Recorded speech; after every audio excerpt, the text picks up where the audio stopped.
This is the voice of the Report of the Week, signing on. Hello, ladies, gentlemen, and everyone listening in to tonight's, or today's, whenever it is you're listening in, newest podcast of VORW International. Welcome one and all to this new show. Some discussion. Hope you enjoy it. If you are watching this online, on YouTube, I'd like for you to briefly turn your attention to the video. We didn't have much fan art, but a couple pieces that I still wanted to feature. So in this long show, really just 3 pieces for the whole thing. So if you are feeling artistically inclined, it's up to you. If you want to submit a piece of fan art, though, it's purely your decision, but I just will say there's plenty of room.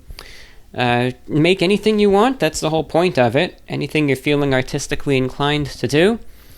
And then simply submit it to me as an email attachment to VORWINFO@gmail.com, and please let me know how you would like to be credited, as you will be credited verbally at the beginning, and also in writing in the video description. But let me know if you would just like to be credited by name, by location. There's a website you want to promote where more of your work can be found, a social media profile where more can be found, etc. And just let me know. But again, you could submit any fan art to VORWINFO@gmail.com. We have 3 pieces of fan art again for today's show. The first piece, the artist wanted no credit whatsoever. A little Lego figurine of me with the shortwave radio there. The second piece, credited to James. More of his work can be found at recirculationart.com. That's recirculationart.com, or at recirculationart on Instagram. And the third piece is credited to Patrick in the United Kingdom. If you have a radio or are interested in getting a radio, any questions regarding that medium are welcome to me at VORWINFO@gmail.com. And I certainly hope you could tune into my radio show, which is completely separate from this podcast. It goes out 4 times a week, every week. There's a little bit of music, but also some discussion, and I'll cover topics that I don't usually discuss online. You can hear the broadcast every Thursday, Friday, Saturday, and Sunday evening at 10 p.m. Eastern, that's 7 p.m. Pacific, on the shortwave frequency of 5850 kilohertz, that's 5.850 megahertz, to listeners in North America. That's my main broadcast. There are additional broadcasts every Saturday morning on 1300 AM WNQM for listeners in the Nashville, Tennessee area, for any night owls, at 2 a.m. Central every Saturday morning. It's a late night slot, but it actually does surprisingly well. If you're in the Knoxville, Tennessee area, you could listen on the station WITA 1490 AM at 9 p.m. Eastern every Saturday.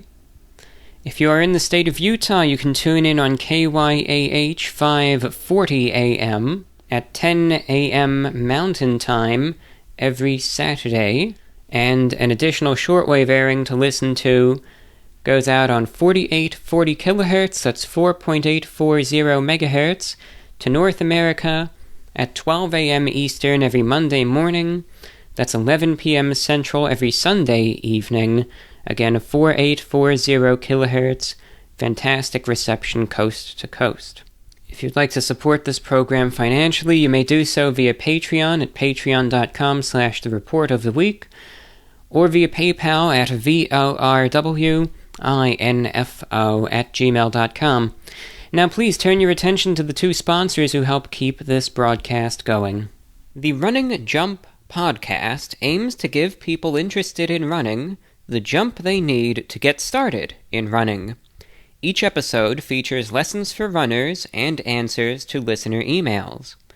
While the podcast is geared toward newer runners, plenty of the information will be used for intermediate and advanced runners as well. Recent episodes discussed getting started with running, the unexpected benefits from running, and dealing with the anxiety of people watching you run. The Running Jump podcast can be heard on all major podcast platforms, including Spotify, Apple Podcasts, Stitcher, Podchaser, and Audible. Give it a listen if you are interested in picking up running. Once again, that's the Running Jump podcast. Make sure you check them out. Have you ever found yourself lost in the woods? Forest to your back, and the rugged peaks of Mount Rainier looming over you? If so, you might have found yourself in the tiny little town of Wilkeson, Washington. If that's the case, and you find yourself in need of refreshment, step on into the doors of the Carlson Block, where the proprietors will make certain to satisfy every desire for food or drink. Serving the finest naturally leavened sourdough pizza one could seek to find, and the coldest beverages fit to consume. Do you like cheese? They pull it every morning. Do you desire crispy, curly peps? Theirs do. Do you enjoy spicy fennel sausage? They mix it every day. Using only the finest local organic produce and flour to make their pizza, it's sure to satisfy. The major regional daily, the Seattle Times, declared the Carlson Block to be the best pizza in the state of Washington. Let your taste buds decide. So when you find yourselves lost in the woods and you're in need of a hot meal, you might not be too far from the Carlson Block, where strangers are treated like family, and families come to enjoy each other. Check out their website, www.carlsonblock.com, that's CarlsonBlock.com, carlsonblock.com for more information, and also check out their Instagram page at Carlson Block on Instagram, or at Ian Niles Galbraith, that's IANNILES GALBRAITH, again on Instagram. If you're out there in Washington State and you want some delicious pizza, give it a shot. You won't regret it. On one final note, I know that you as a listener, you might not have any way to verify this, but this is an email that came in from an actual listener in Washington State, and I know this guy is real. He's wrote in with questions about shortwave in the past. This is not the same guy. But he says, I live in King County, Washington State, and heard a few ads read for the Carlson Block Pizzeria in Wilkeson, Washington, and recently decided to head over and give them a try. I'm a former EMT with the fire department in Buckley, Washington, which services Wilkeson, but never noticed the place or stopped to try them out. We ordered the Brussels sprout and bacon pizza, and although it was a strange combination we'd never seen before, it was absolutely the best pizza I've ever had in quite some time. It was made and brought out to us extremely fast. All the ingredients on it tasted fresh. They had a good selection of unique soda flavors, alcoholic ciders, and beers to pair with the pizza. I just wanted to say thanks for taking them on as an advertiser, as I now have a new go-to pizza place near me that I wouldn't have found without the podcast. Just a testimonial from a listener, and I thought it was more suitable to read this email right now than later on in the broadcast when we get to more listener correspondence. Alright, with that, we're going to get into the show now. Some serious stuff is going to be coming up next, and I just feel like I need to tell it like it is. But after that, we'll move into an assortment of, some more mild topics, I suppose. But just understand where I'm coming from when I voice these frustrations, if you will. This is VORW International. So, the opening, whatever you want to call it, the opening statements of this show, beyond the usual stuff that you already heard, normally I record these at the same time as the very beginning, so this is usually up to date, it's new, etc. This opening segment is not. I'll be blunt about when this is being recorded, Wednesday the 30th of June, 2021. And I'm saying that because if anything that I say up until we do the listener correspondence, if it's a little dated, that's why. But, I mean, we'll see. We'll see when I get this out, etc., you know the way it goes. There's not really one formal topic that I want to discuss, in great detail, etc. Just a few smaller, miscellaneous topics that, I'll cover one by one. None of these are really interconnected at all, so I'm just going to be bouncing from one little thing to the next to the next. I'm a bit tired, but I am motivated to get to the microphone today, so I do apologize for any sluggishness here. But like I said, the energy might not be there, but the determination is, so here we are anyway. I would rather at least have the determination and all of the ideas, and at least I can say what I want to say, even if it's not at an extremely fast pace. So number one, just a miscellaneous thought. I gotta be honest, I have a love-hate relationship with this podcast. And sometimes it changes by the day, but different, I don't know what you even want to call it, different prevailing views, I suppose, overtake one another really by the day. And it's something that changes. So lately I've been going through these periods about this podcast, yes, this very podcast, where I sit there and one day I'm saying to myself, well, alright, I guess it's time to start sorting through the emails and start arranging correspondence and beginning to record the next program.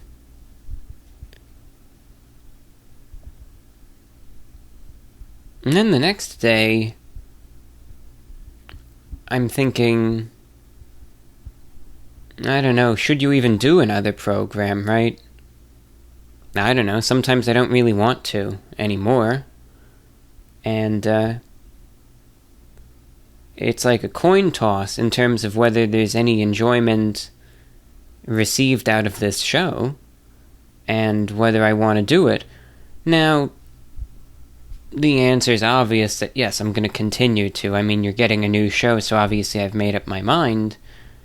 But sometimes there are those days where I just really don't want to do it anymore. And that's for a couple reasons. The thing that I don't enjoy about this show sometimes is not the recording process itself, which is actually, it's kind of funny. Most people, if they say, well, I don't really enjoy doing this anymore, it's the act of actually doing it that they don't like.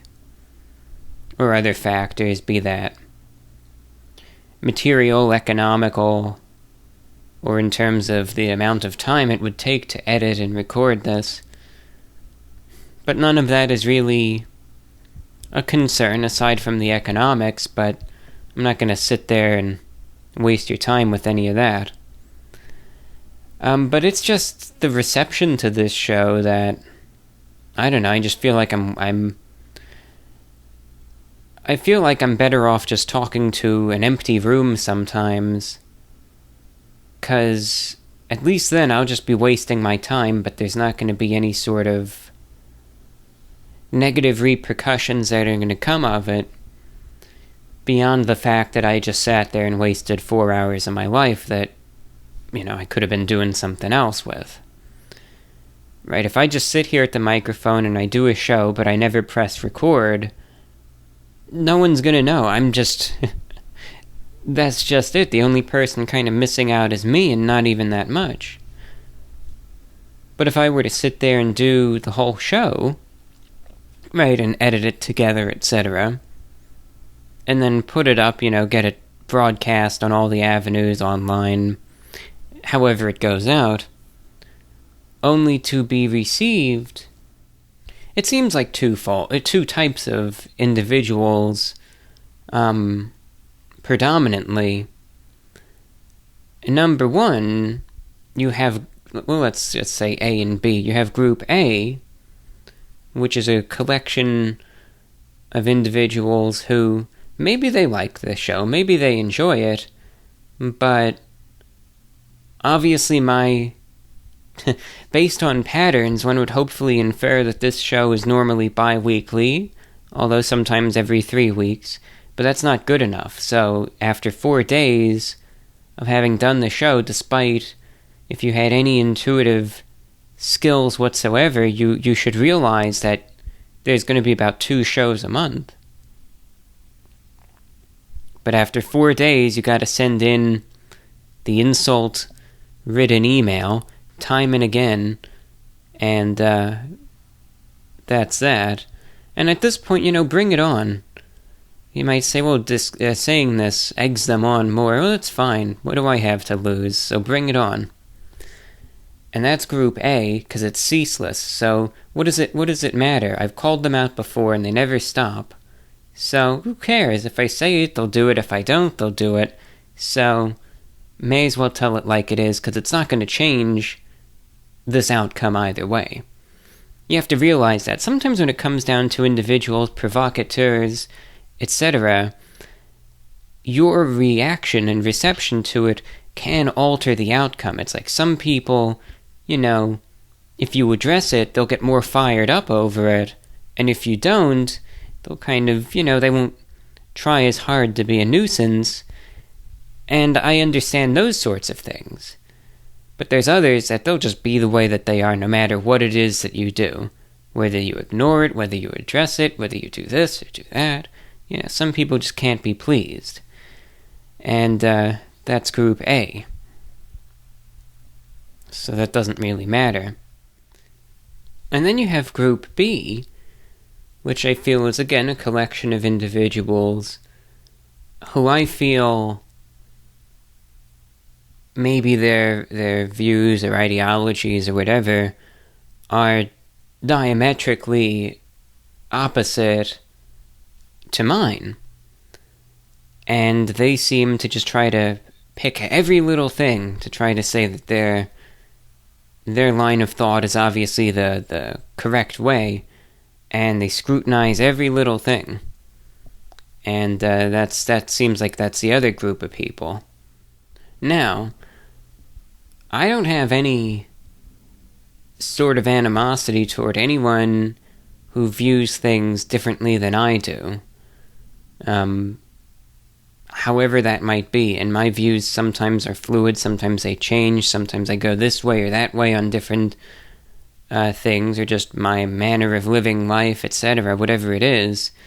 If you do something differently, or you have a different view or a different opinion, that doesn't bother me one single bit. As a matter of fact, you can pretty much disagree with me on just about anything, and I'll still be your friend. I don't care. It's... people have the right to see differently on certain things. You don't need to be robotic. You don't need to have to be aligned perfectly on this, that, and the other thing. So yeah, I get it. People have free will, so they certainly are welcome to have... they just see things this way and I see it that way, but I don't know, it's fine. You can still be friends with me. It doesn't bother me one bit.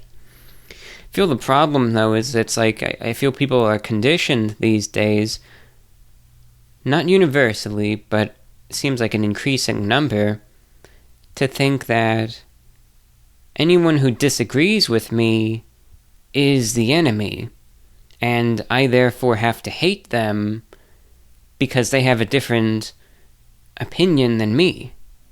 And I don't think that's right, because it's not going to change... it's not going to make anything any better, is what I'm trying to say. Trying to just go ahead and play the card, oh, well, you think this, so you're evil, and you're the enemy, etc. Right, what's it really going to do? It's just going to cause everyone to kind of dig their heels in, and not going to be winning over hearts or changing any minds. anytime soon, and then it's going to wind up making what was likely an incorrect notion perhaps a reality. If you start going over to someone with this idea that they are the enemy before you ever even know a thing about them, just because they think differently than you, yeah, they are going to be the enemy, because you start going and you start slinging the insults and treating them like refuse, etc. So of course, things are going to get off on the wrong foot from the get-go. But that was possibly an avoidable outcome that is being willed into existence.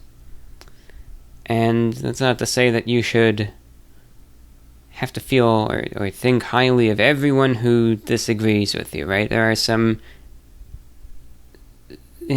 sorts of disagreements that may be unforgivable, and you just can't see past it, and that's understandable. There's things that I can't see past either. But still doesn't mean that you have to, be all eager for a fight or anything. But a lot of people, it's just like, one little thing, and then all of a sudden it's just, forget it, you are trash. And then they try to scour everything. Some people, I think, are so twisted, they're just looking for any sort of excuse to try to go ahead and try to find something, they want to fight. That's what they want. And, like I said, my view is mine, yours is yours, and, this is my take. But you could go ahead, you can get all angry at me for saying that, and you can get angry at me for saying that I don't think that people who don't see eye to eye on everything shouldn't automatically despise one another. So you could go ahead and say that, but I do encourage then you kind of reread what you wrote very slowly and carefully, and maybe look at yourself in the mirror, and maybe one day you'll ponder how preposterous such a thing is. But sometimes, and I know this isn't the case all around, but I feel like this is what the show goes out to. So I could either sit here and talk to an empty room, and again, at least I'm not getting the verbal abuse back. It's just a quiet, empty room. Or I can do the show, get it out, and this is what I get. So some days I struggle to justify why even get here to the microphone and waste the time. Just, you've got archived shows. I mean, you've got, 100-something old shows on this channel, plus all the ones on the other, so people can listen to that if they want something to fall asleep to, or what have you. But then I have to remember and remind myself not to be too pessimistic, because there is a group of people of indeterminate size, but I acknowledge their existence, who are more sincere and genuine, and aren't either of those, who maybe have a little bit of patience and have morals and are decent individuals. And I can't forget that, so it's for those folks why I'm here right now. And that's not to say that this was a particular easy task this time around, because that second view of this show, why bother, has really been prevailing most days this week, and I really, the drive and the motivation for the most part ceased to exist. But obviously it's back today, and that's why I'm here at the microphone right now. I don't really want any correspondence about this. I said my piece, and I want to leave it at that. So just know, you don't even need to say it in writing. I would actually prefer if you didn't say anything at all in regards to this particular topic. Anything else is game, and you can say anything you want. Now, you still can. I mean, I'm not going to go after you if you do. I'm just saying, you don't have to. Because I said what I said. I stand by it. And I do know that there are folks out there who do not fit into either of those aforementioned groups, and that's why I'm here at the microphone right now doing this show. So by my being here and doing this new show for you, that acknowledges that there are other folks out there who aren't those sorts of just deplorable characters. So that's all, but I want to leave it at that. Just had to, because otherwise it's just going to bubble up and it's not going to get any better. So that's what we have there. Okay, on to a few other subjects. One subject that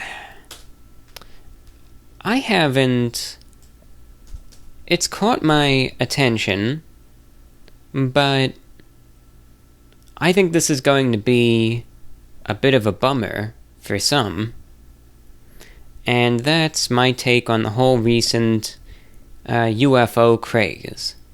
It is kind of interesting. Part of me wonders, with the whole UFO thing going around right now, how much of this is manufactured by the media and how much of this is genuine in the public. Now, UFOs have always been of interest to me, but I consider myself more of the exception as opposed to the rule. Of course, the average individual on the street knows about UFOs and could tell you, about aliens and that sort of stuff and give their opinion on it, but a lot of people, for the most part, aren't really thinking about UFOs. And it's just a percentage who are really into it and, spend their free time thinking about UFOs, etc., and extraterrestrials and aliens and all that sort of stuff. But lately in the news, of course, we've been seeing headline after headline after headline about UFOs. But I wonder, do you think, is the public at large actually becoming more interested in UFOs again because of various government announcements, etc.? Or is this just something that the media is trying to manufacture and trying to say, and shove it in your face? And people don't really care one single bit about the UFOs, but they think, if there's enough news headlines about it, then of course they will. So that's what I wonder. Now, here's my take on the whole UFO situation, especially the recent ones in 2021. Number one, in terms of extraterrestrial life, I'm certain that it exists. I would say with a very high probability it does. The big question is, has it ever visited Earth? And that's where my mind is still indecisive. And I would say maybe, maybe not. There is some interesting evidence for both sides. I guess theoretically, though, out of all of the probably tens of thousands of UFO sightings over the decades, right, you would theoretically only need one of those to be true and be an actual extraterrestrial spacecraft, right? But still, I don't know. I'd have to wager that humanity in recent times has certainly been making a lot of noise lately, right, with all sorts of various signals and transmissions. And then sometimes I also wonder if... Because, it was interesting that there was a huge uptick in UFO sightings after World War II, especially after the first atomic bombs were dropped and tested, and during all of that, I wonder if that ever was noticeable. I don't know, it's just conjecture. I don't know, that's why I'm saying that. But this latest craze, I suppose you would say, about UFOs does not have me convinced.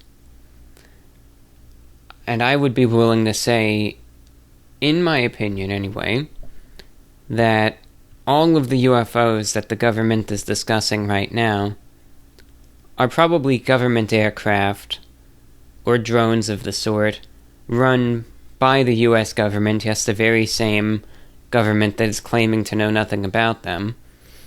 That's my guess. I really think that. I think that everything you're seeing in all of these papers and documents and sightings and all of that from the government, those are probably our own aircraft. And maybe they're not, maybe they're Chinese or Russian, but definitely belonging to a worldly power, and not from any sort of extraterrestrial creatures.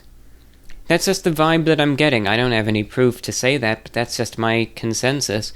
I really wouldn't even be surprised if this is supposed to be some sort of elaborate foreign policy, and all of this talk and show and all of that about the UFOs, this is really a message toward any potential adversaries, kind of saying, look, this is what we got.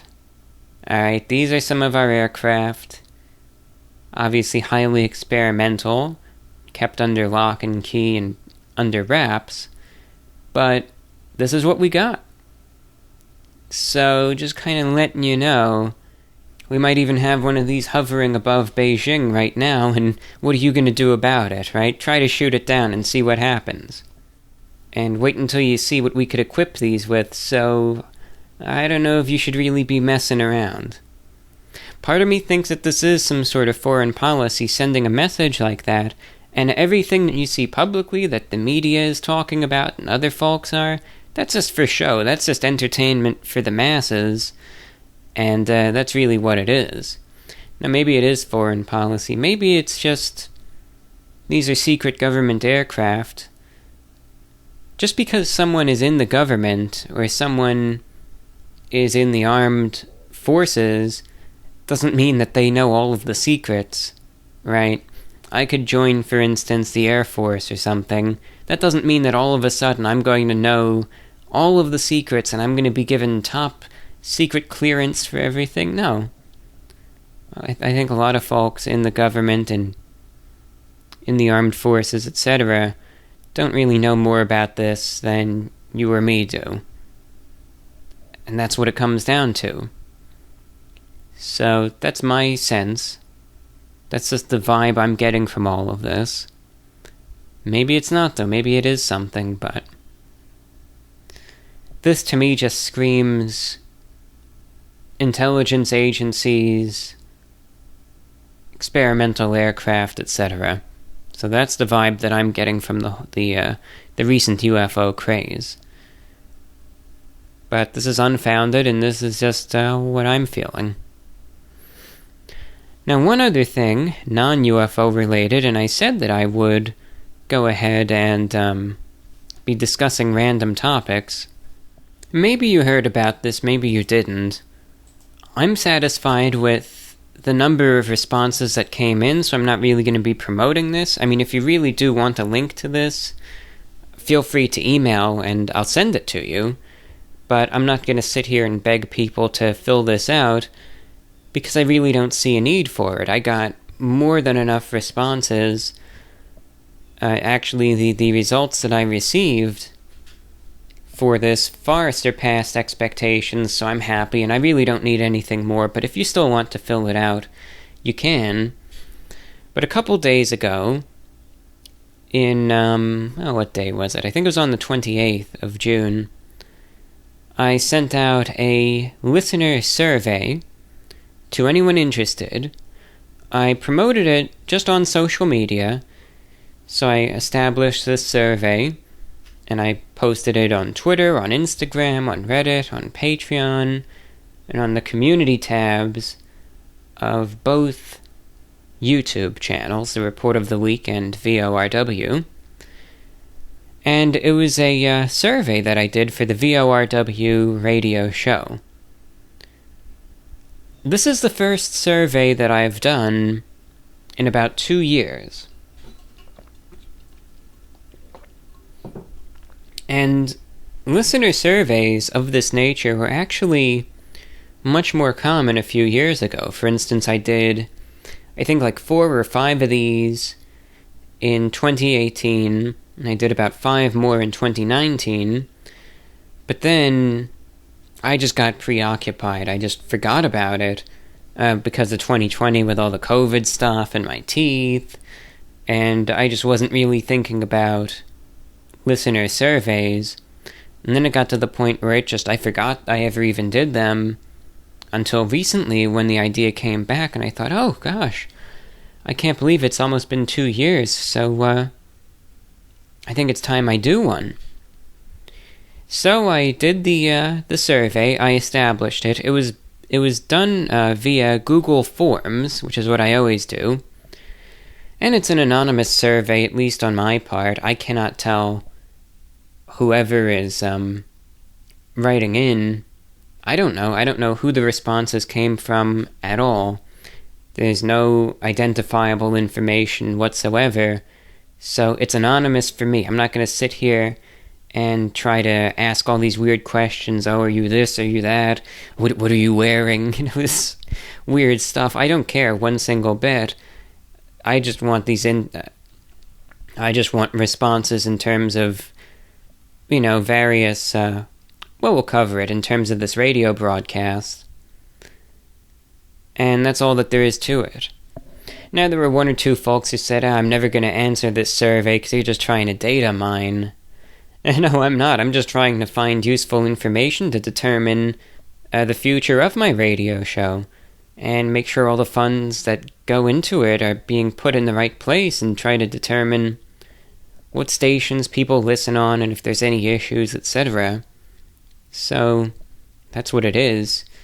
In terms of data mining, I'm sorry to break this to you, but chances are if you're using an internet connection to send that comment, which you obviously are, they already know everything about you. Big Tech knows everything about you. Google knows everything about you.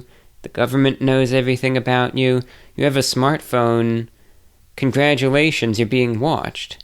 You have a computer, of course you are. Smart devices, you name it. I do believe that any device that could be used for surveillance probably is.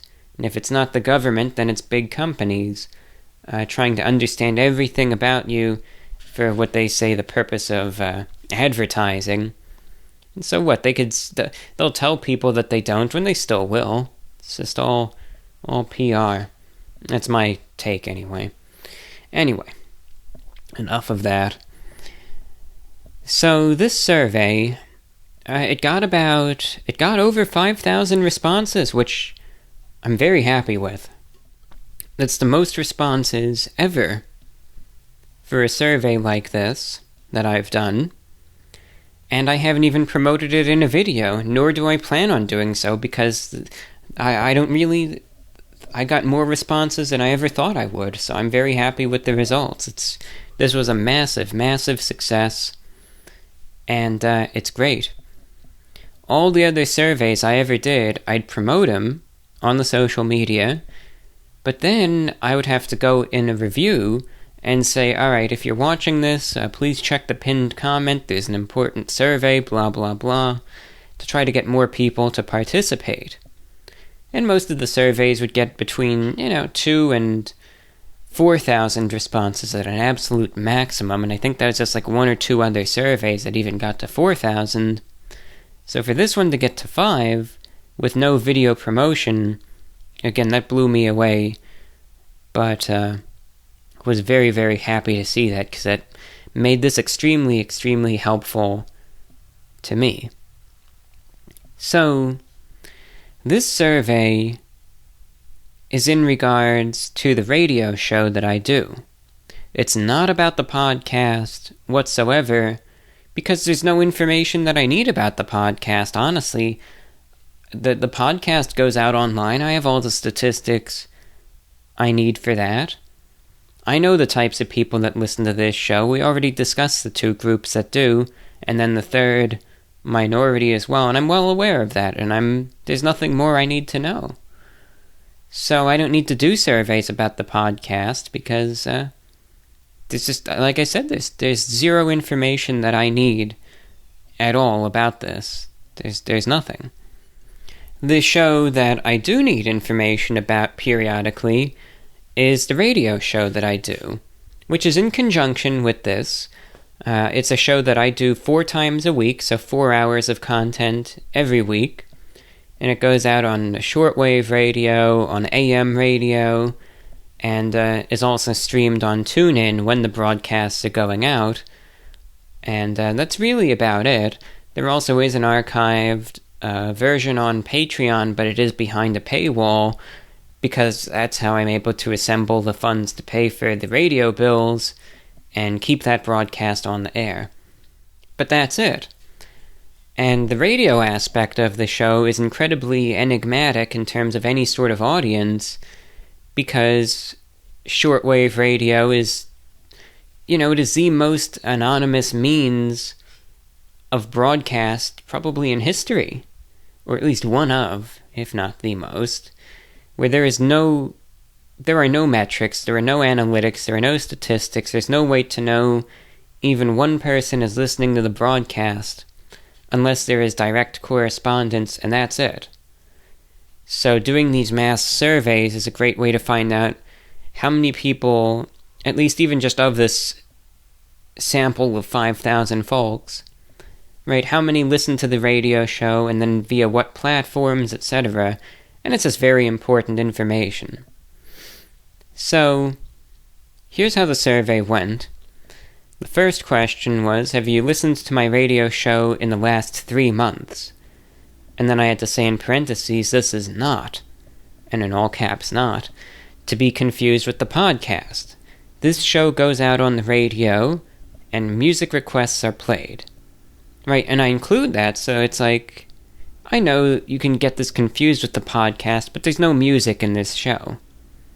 So, I try to clearly emphasize that this is something different. And, you have the divide, but obviously, that was a pretty straightforward question. But I knew from past experience that, and this is just how it is, this is just human nature, I guess, but sometimes you'll have folks who are still confused. Maybe they didn't read the first question properly. Maybe they're just well-meaning folks who never listened to the radio show but still want to try to fill out the survey to impart information. But again, I'm only looking for listeners of that radio show for this survey. Anyone else, I appreciate it, but that's not the subject of this survey. And in the past, I would only ask that first question to try to separate those who listen to the broadcast and those who don't. And if you answered no for the first question, then the survey ends and that's it. And it took 5 seconds, but it's still appreciated. But then people would, answer yes, and again, maybe they might be confused, etc. They don't listen to the radio show. Maybe they listen to the podcast, or they don't listen to anything, but they start filling it out. And obviously you start seeing, because I scrutinize every single response individually. And it takes a lot of time, but I do. I've looked over all 5,000 responses. And in the past, you would start seeing these answers that make no sense whatsoever and completely contradict one another, and it's as clear that you have individuals who don't listen to this show and are just essentially guessing like multiple choice questions, and it's just skewing the data. So I included a second question, which was actually a trick question of sorts, and I was very satisfied with how this one did. How do you mainly listen to the show? So if you answered yes to the first question and said you're a listener, then you go to the second question. How do you mainly listen? And there were 6 answers, but only 4 of these answers were right, and the other 2 were blatantly false answers, intentionally thrown in there to weed out, again, anyone who fit those earlier criteria that it would have skewed the results, and I'm just looking for accuracy with this survey. So the answers, and this is a multiple choice question, you choose one: shortwave radio, TuneIn, Patreon, AM radio. Those are the 4 means that this radio show of mine goes out. But then I threw in 2 other answers, again, as intentional wrong answers to try to weed out, again, any of those groups. I put YouTube, and then I also put online streaming platforms such as Spotify, iTunes, SoundCloud, etc. And those 2 answers were put in, number 1, so that anyone who thought still that this was about the podcast would answer one of those 2, and that would end the survey. Or, if there's someone who might be well-meaning but never even listened to the show, the highest likelihood is that they would go with one of those 2 responses, most likely YouTube, because that's where I do most of my stuff. And again, that would end the survey. So, that was just a good way to just weed out, and, obviously it's not perfect, but it was a way to then narrow it down to folks who are definitely listeners of the show, and that's where the real questions begin. Once you've kind of narrowed down the pool of respondents. So then I asked just 2 listeners now, how often do you listen to the radio show? And it was very interesting. Definitely a small majority of listeners, I'd say about 51%, tune in at the very least on a weekly basis, which is good. That means they're regular listeners, and that's great to see. An additional 30% listen monthly, so, kind of regular, but at least they check in here and there. And then the remaining 20%, it's just variable. But still, close to 75% of folks at least tune in, at least monthly, but usually more often than that. Next I asked, have you ever emailed the show before? And again, a small majority said no. About 54% said no, they've never emailed the show. 45% said yes. So that was interesting, that most listeners never correspond, although not by a huge margin. Then I asked, what radio frequency do you listen to the show on? And as expected, 5850 kilohertz.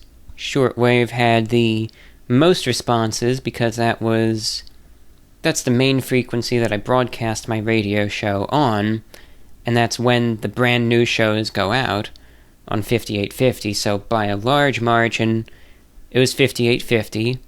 That's the most popular frequency, which again was no surprise. Following that was 4840 kilohertz, which is WWCR. That goes out at midnight Eastern every Monday, or 11 p.m. Central every Sunday evening. And that's also no surprise because that frequency has some of the best reception across North America that I've ever seen. So that easily makes sense to me that a lot of folks would tune in on that frequency too. The third most popular frequencies, you had a 3-way tie between all of the AM radio frequencies, so 1300 WNQM, 1490 WITA, and 540 KYAH. All 3 of those were exactly tied in terms of that. The frequency of the broadcast that had the fewest listeners was 6115 kilohertz, which only 0.5% of respondents said they listened on primarily. And that makes sense because for a while the transmitter that was on that frequency had audio issues and had this loud squealing noise perpetually in the background, which made it difficult for some listeners to, find it tolerable. But just recently, within the last 2 weeks, the station, they said it was a daunting issue to try to fix because there was no guide on how to rectify this issue, so they had to just try to figure it out themselves. But they did, they fixed the issue, the audio is crystal clear now, so I expect if I were to do another survey in a couple months, that percentage would be a little bit higher. The next question that I asked was a yes-no question, And this is just, I always do this to just try to dispel the myth that most people who listen to shortwave radio, even in the US, are amateur radio or ham radio operators. Because I see time and again from individuals on various shortwave groups and forums, etc., who say, oh, the medium is completely dead, and the only people who even listen anymore in North America are ham radio operators and hardcore hobbyists.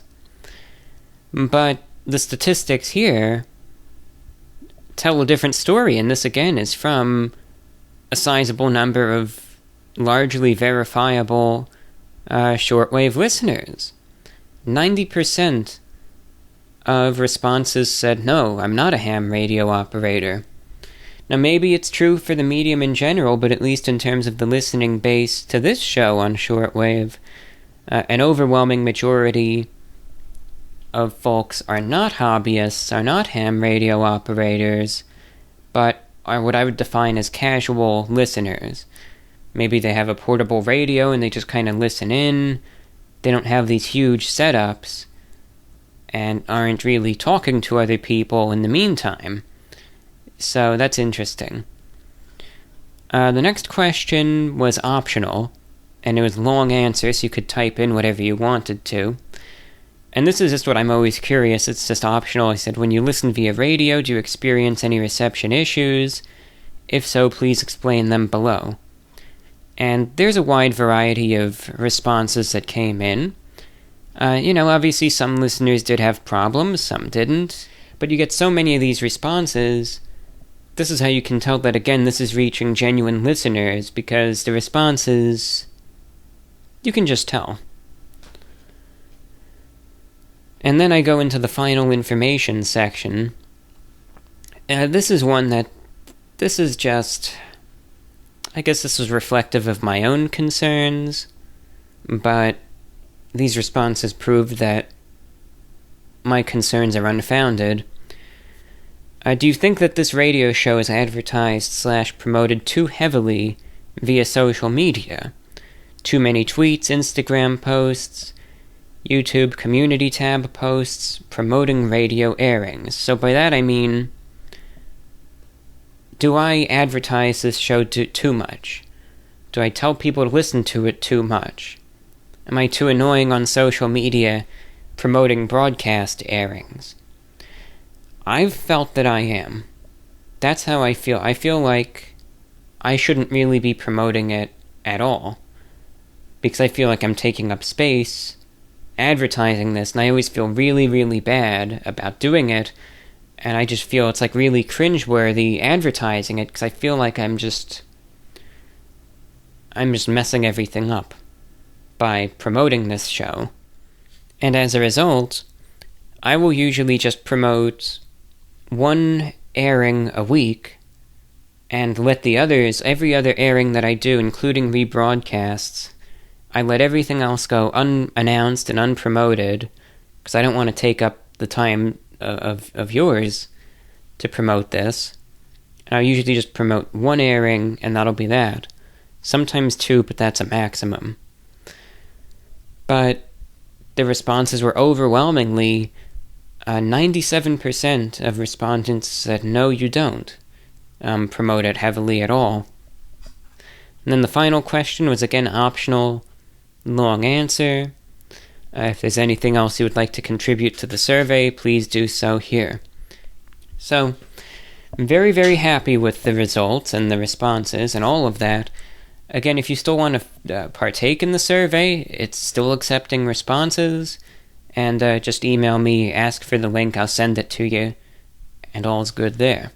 Now, at the same time, I was bored before I was going to sleep, and I decided to compile some of the statistics in a page that this is just for my eyes only. I essentially considered it conclusive shortwave numbers.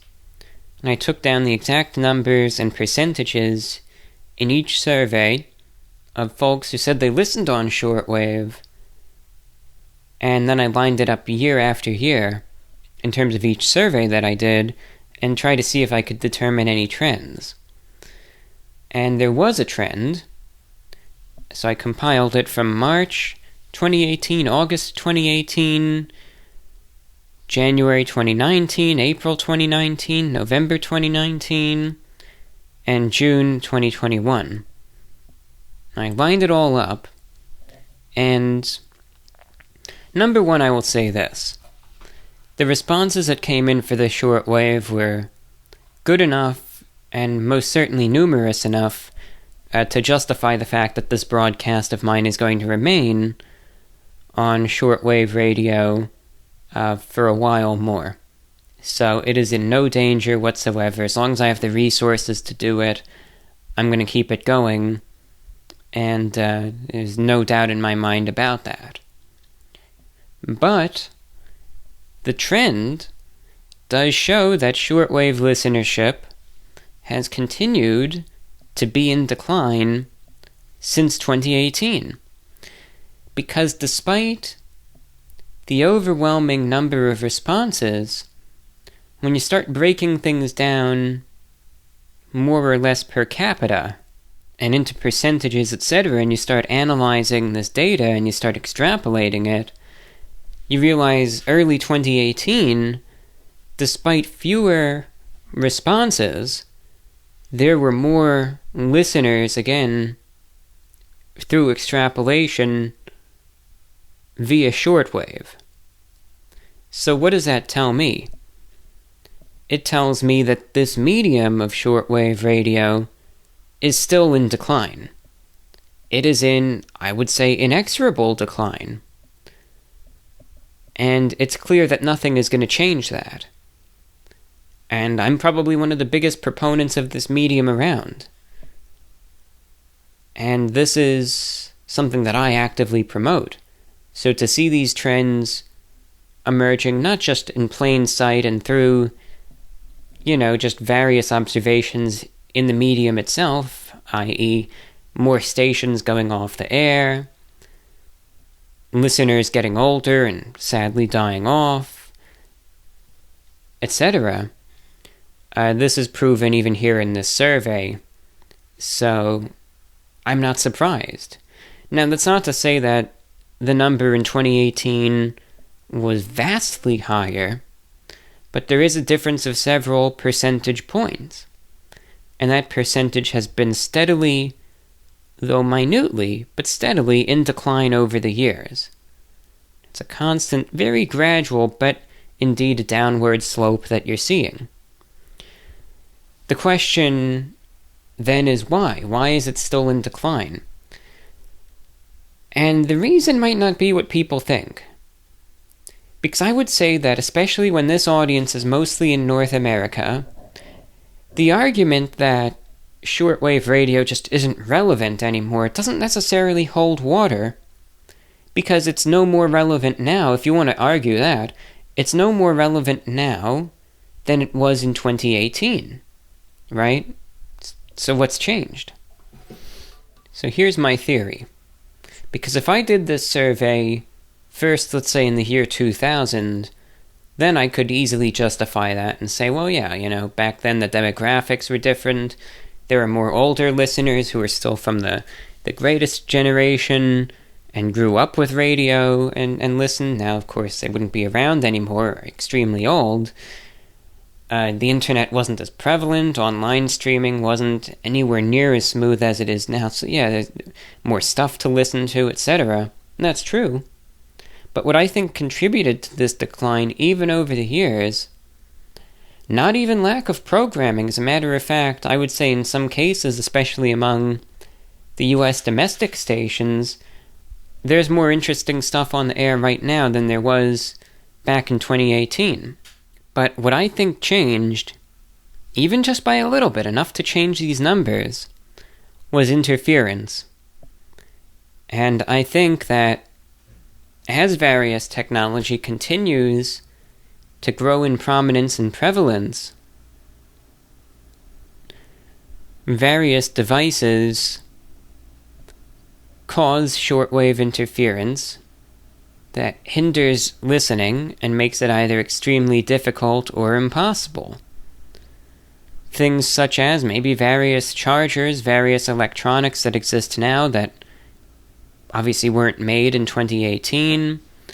Probably various types of grow lights for weed and stuff becoming more popular, which those are the worst in terms of interference from what I've heard, etc., etc., that the amount of interference is going up, and as a result, the listenership is going down, not due to reduced ownership of shortwave radios, because there's no trend in terms of that, but because listeners who do own radios are having harder and harder times listening in because the static interference is getting louder and louder and louder, very gradually, but with each passing year, maybe it does. And again, that I can directly corroborate through the written responses in terms of reception. So, just some audience insight. You might say, why are you telling me all this? Well, it's my show, and it's just something I want to talk about, so that's why. You're listening to VORW, Radio International. Coming up next is going to be the Mailbag program, a portion of the broadcast which is listener feedback. It is very interactive. The way this show works, really, is I take a look at listener emails. So if you have any questions, any comments, anything you would like to hear me talk about, discuss, if there's a question you'd like for me to answer, or if there is something that you would like to share on the broadcast. Did you read something interesting? Did you watch something interesting? Did you find something of note in the news? What do you want to share? This is a platform where you can either reach out to me and hear my viewpoint on something, or you can express your viewpoint on anything also. It is an open book. There is no set topic, nothing you have to talk about. You can write anything you want. And the only way it works is if more people write in. It's all up to you. But if you would like to reach out to the broadcast, it is encouraged and appreciated to VORWINFO@gmail.com. That's VORWINFO@gmail.com. Once again, that's VORWINFO@gmail.com. Alright, let's get into the first email of the broadcast. This one comes in from Elizabeth, who says, I was curious of what your thought is about turtlenecks. I know maybe it's too warm to wear them down in Florida, but I was curious if you would ever do a turtleneck/suit jacket ensemble.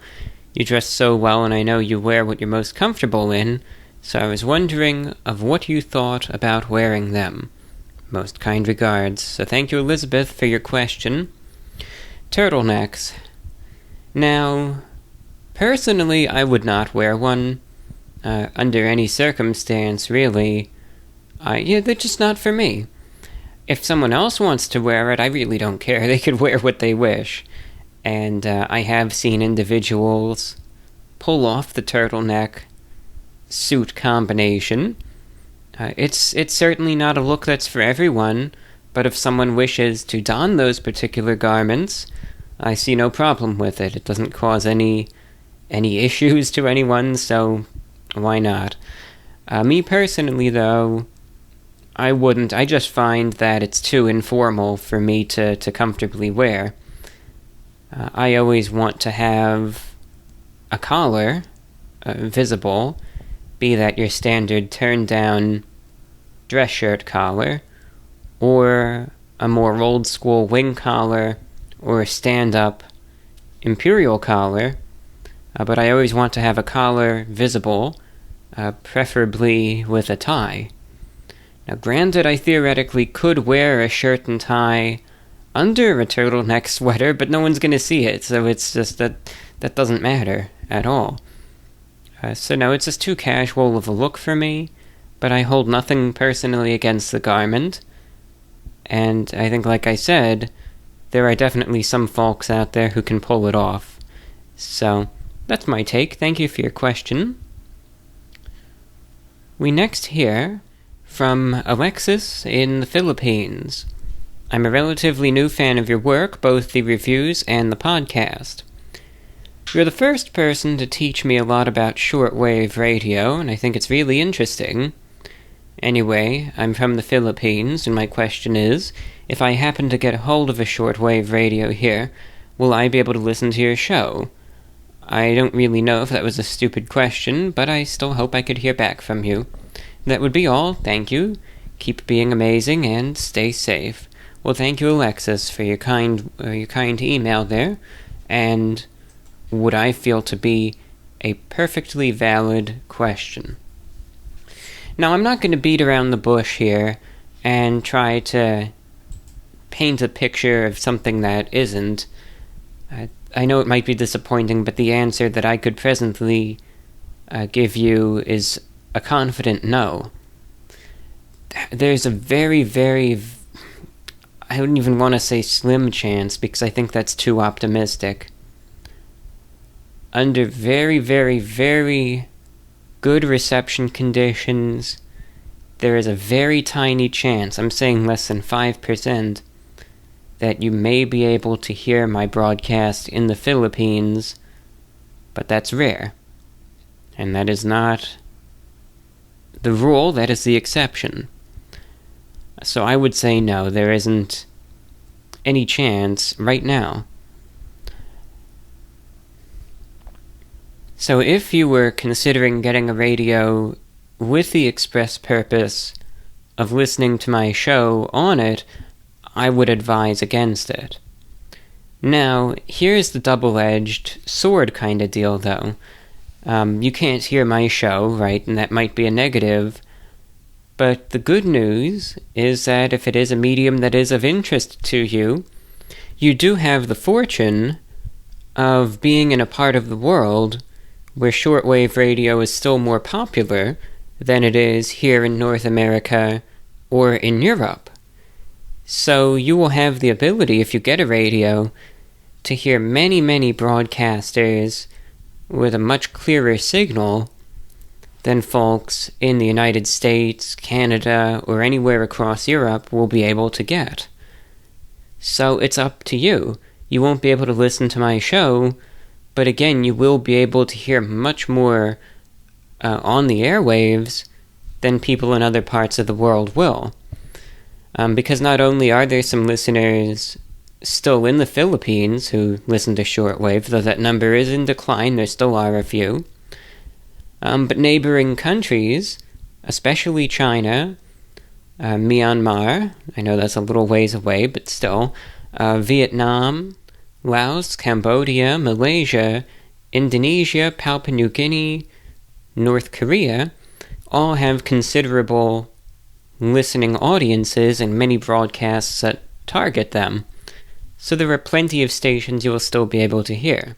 So, you'll just be able to hear radio stations crystal clear that are usually difficult for me to receive where I am. So you'll be able to hear stations like the Voice of America, the BBC World Service very clearly, but stations also like Radio Taiwan International, Radio Thailand World Service, NHK Radio Japan, the Voice of Indonesia, KBS World Radio, the Voice of Mongolia, and many other broadcasts as well. That again, I might be able to receive here in North America, but nowhere near as strong as you would be able to. It's purely up to you, weigh that, and the choice is yours in the end.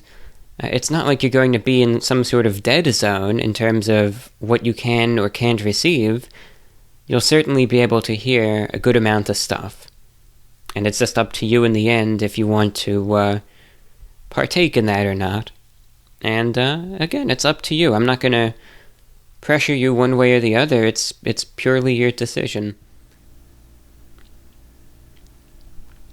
We have a kind comment coming in from Vitrexi, who says, I apologize if this is too aggressive, but I was listening to the podcast and inspiration struck me, sorry. I'm not expecting you to add it to the next podcast. I wouldn't really, unless you really want to, it's just meant for you. Why must people be so rude to you? You just do your own thing and don't hurt anyone. They have absolutely no respect.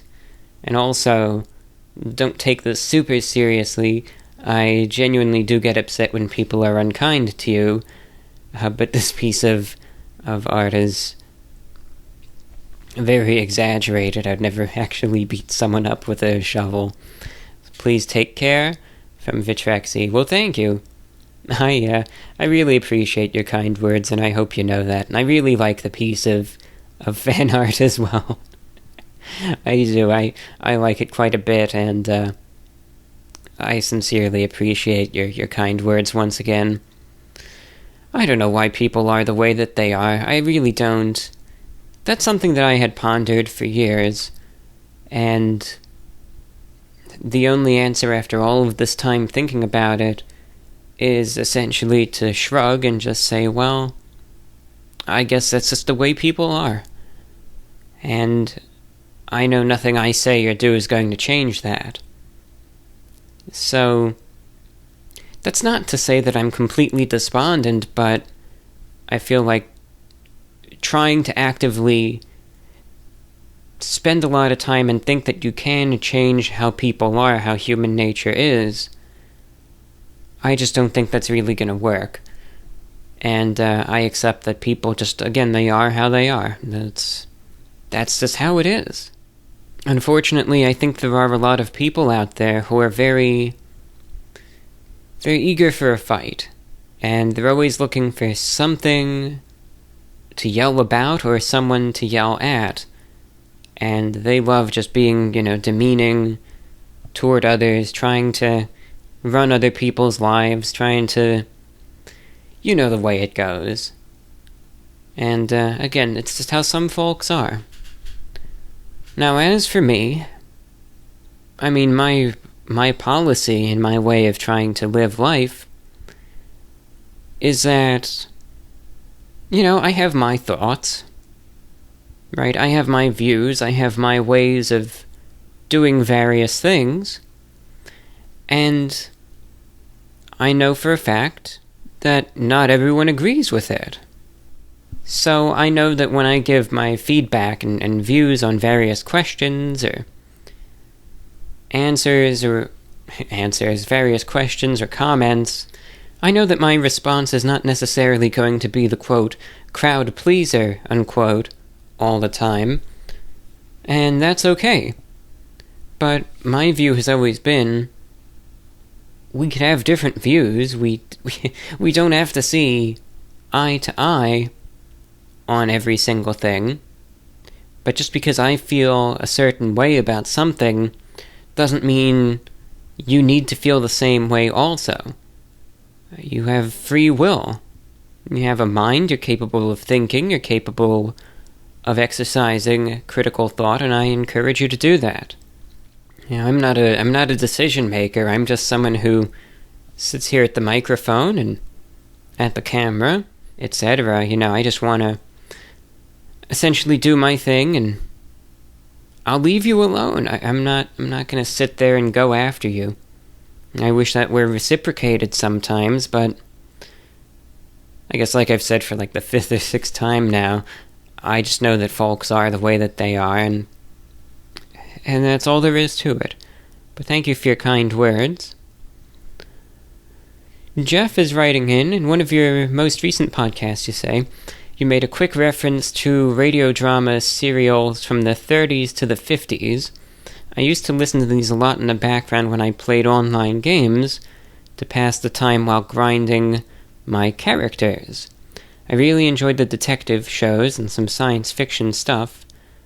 The Shadow, Yours Truly, Johnny Dollar, and X-1 are some of my favorites. I was wondering if you have listened to any of these, and if so, what are some of your favorites? So thank you, Jeff.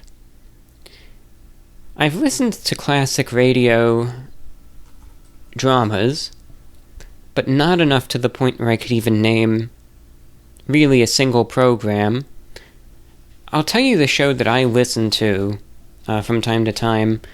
I will usually catch it on a few platforms. I will catch it on the Shortwave, especially on WWCR, but it also goes out on WNQM AM 1300 in Nashville right before my broadcast does.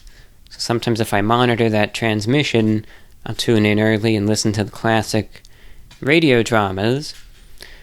The name of the show, it's called Classic Radio Theater, and it's carried by the USA Radio Network, and I sometimes listen to it on WWCR 9350 kilohertz at 7 p.m. Eastern every Wednesday, and it's just like they pick a different thing every week, I think, and you never know what you're going to get, so it's just fun listening, and especially over a medium that they were probably originally broadcast on so many decades ago. So that's all, but I'm not going to pretend like I know everything about these, because I don't. But thank you for the question. We hear from Cleo in Malaysia. Said, I just discovered your channel days before, and I'm falling in love with it. I like your personality and the way you review food, though I am concerned about your health. Would you mind to take a break from reviewing fast food to cooking your own healthy meals? I'm sure viewers will be thrilled too. I do have a few questions as well. So to interject, thank you for your suggestion as well as for your question. Well, that leaves me in a difficult circumstance. Unfortunately, and experience has proven this, there is a percentage of viewers who will watch non-fast food related content, but it is nowhere near as large as the percentage of folks who do. I know that the stuff that I eat to review is not good for me. And I know for a fact that I'm going to die early because of what I do. And I know that. I know that there's no avoiding that.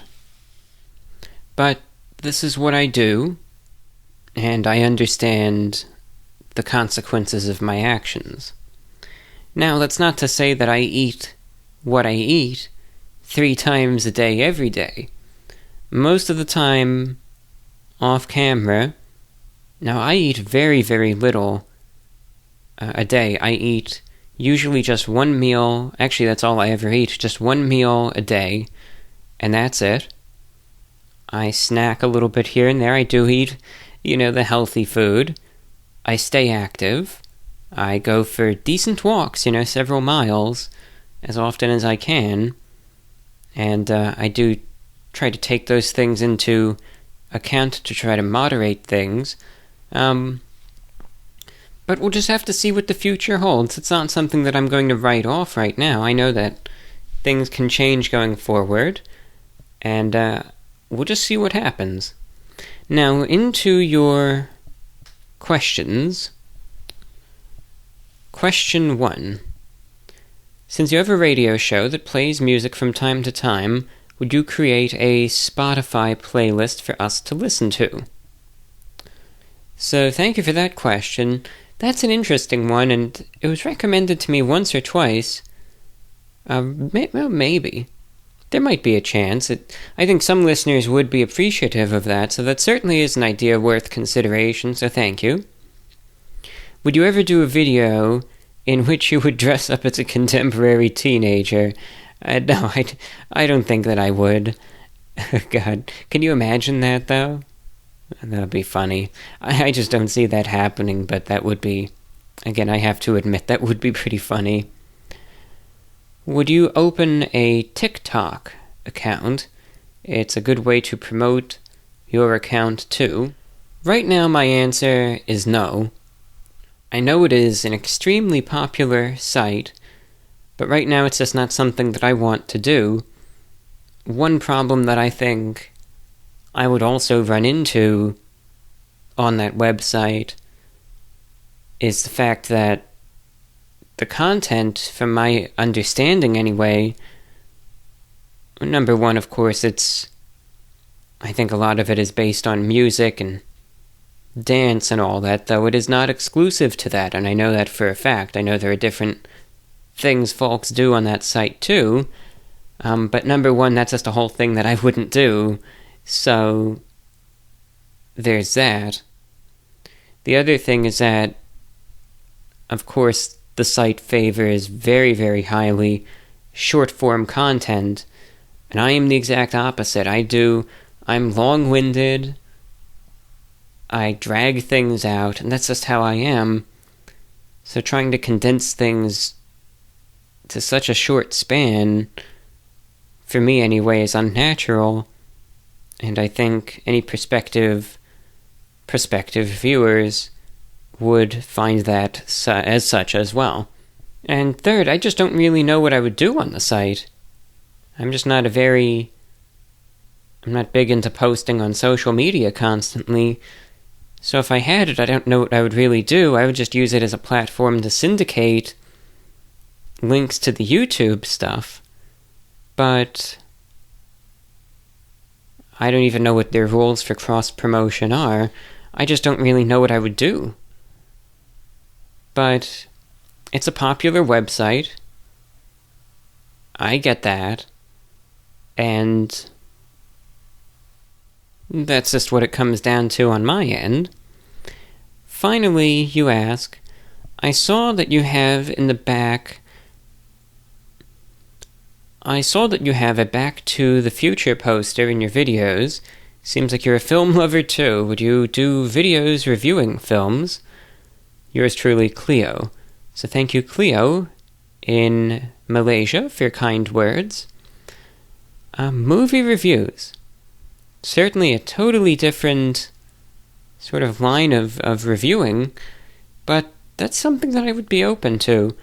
I'm not a huge moviegoer, but certainly some of the films that I watch, I have thoughts on them, and it might be fun to do reviews on certain films.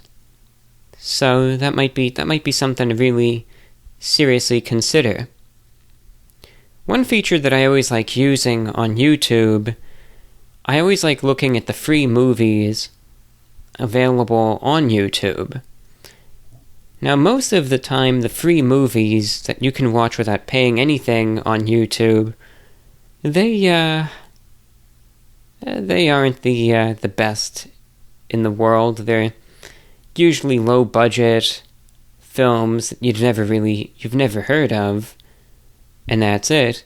But sometimes they will throw in a real good movie just out of the blue and make it free for like a month or so. So there's no harm in just checking out which movies you can watch for free, because you'll find some real good ones, sometimes. The most recent free movie that I watched on YouTube was the 2003 film starring Tom Cruise, The Last Samurai. I thought it was a good film. I thought that it was very... Well, number one, it takes place in the 1870s in Japan. Of course, the attire that's being worn in that film is... I'm gonna like it. So, of course, I liked that. But I liked the cinematography, I liked the soundtrack, and I liked the plot as well. But the thing that you're gonna have to remember, if you've seen that film, you've already seen it. If you've never seen it, the thing that I want you to remember going in is that while these events were very partially based on a true story, most of this never happened. You're going to have to remember that. The film does focus on the Meiji Restoration, which of course did happen, and it's loosely based on the 1877 Satsuma Rebellion, but again, that's about as far as it goes in terms of any actual historical validity. The other thing that you have to remember is that the film romanticizes the Japanese samurai. And granted, while I am certain, of course, I was never there to see it with my own eyes, but from the research that I did, I'm certain that a good amount of the samurai were very industrious and respectful and, had all the qualities as portrayed in the film, but that's not to say that they were all free from, immorality, etc. And from what I've heard in real life, Some of the samurai were far more corrupt than portrayed in the movie, and in fighting, some of them did use more advanced technology than just swords and bows and arrows. Some of them did use firearms. But putting all that aside, it's a good movie, and I liked it. And the main premise of the film is, Japan was undergoing extremely, extremely rapid change during the Meiji Restoration. It essentially went from this feudal state that was almost in some ways still in the medieval era to a major westernized world power, all in the span of a single generation. And with so much change, of course, comes the proponents of that change, but also the individuals who think that maybe things are changing too fast and prefer traditionalism. And that's the thing about that movie, it's about just the decline, and obviously the one side, the westernized, camp, is obviously the winner, right? No one else even stands a chance. But I couldn't help but, sympathize, in a sense, with the samurai in that film. Because for years, ever since 2014 when I first saw it, of course I could understand their sentiments. Sometimes when I look at the world and look at society, change is not always a good thing. Sometimes it is, sometimes it isn't, and that's just common sense. Sometimes all the change, it can be scary, it can be intimidating, and it can be depressing. Especially when, in my personal circumstance, most of the things that I like in life are on the way out. And it's sad. So I certainly understand. It's just I could sympathize with it. And you're just fighting this unwinnable, losing battle. And I don't know, I thought it was just a good movie. I liked it. I certainly recommend watching it if you haven't seen it. The other thing that I liked about it is that this is one of the few movies I feel where you could actually watch Tom Cruise, and you don't look at him as Tom Cruise, you look at him as just this guy. And that's good. I don't like the movies where you have some ultra-famous A-list actor or actress, and all you can see them as is the person that they are and not the character.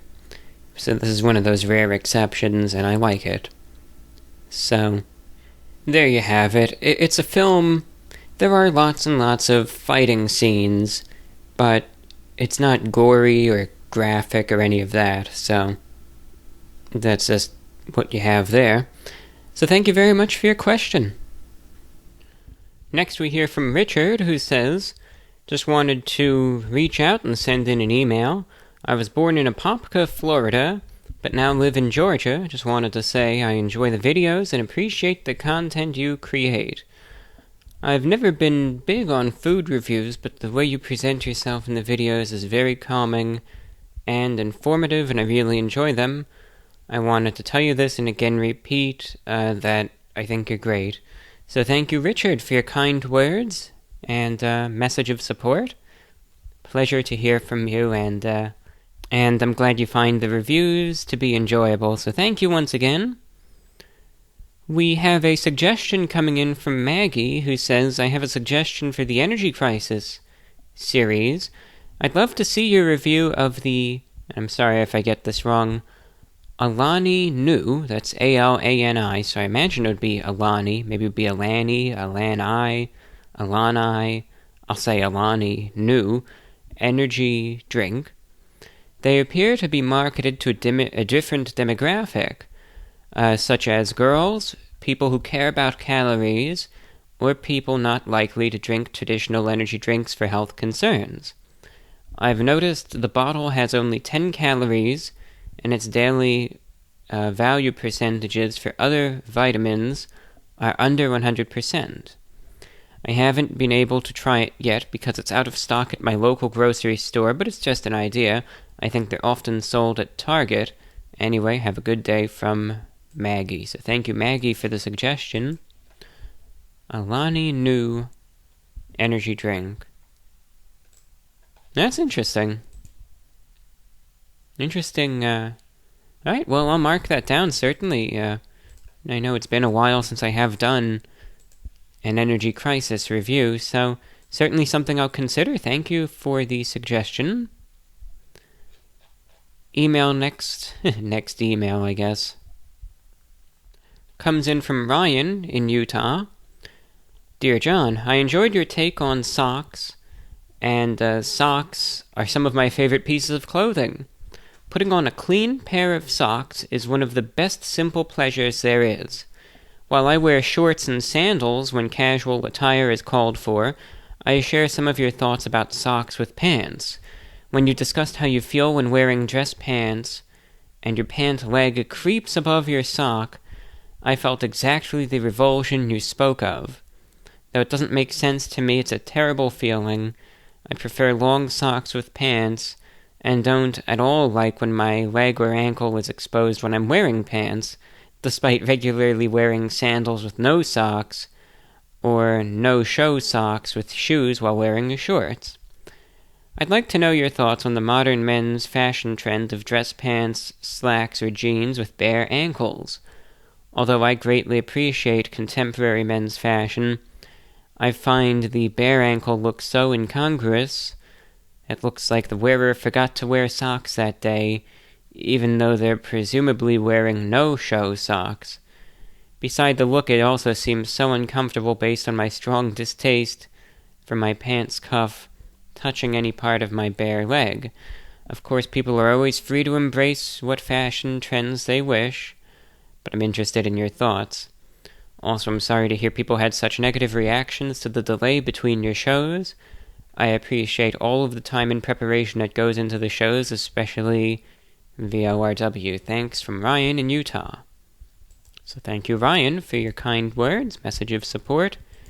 Sock question. So,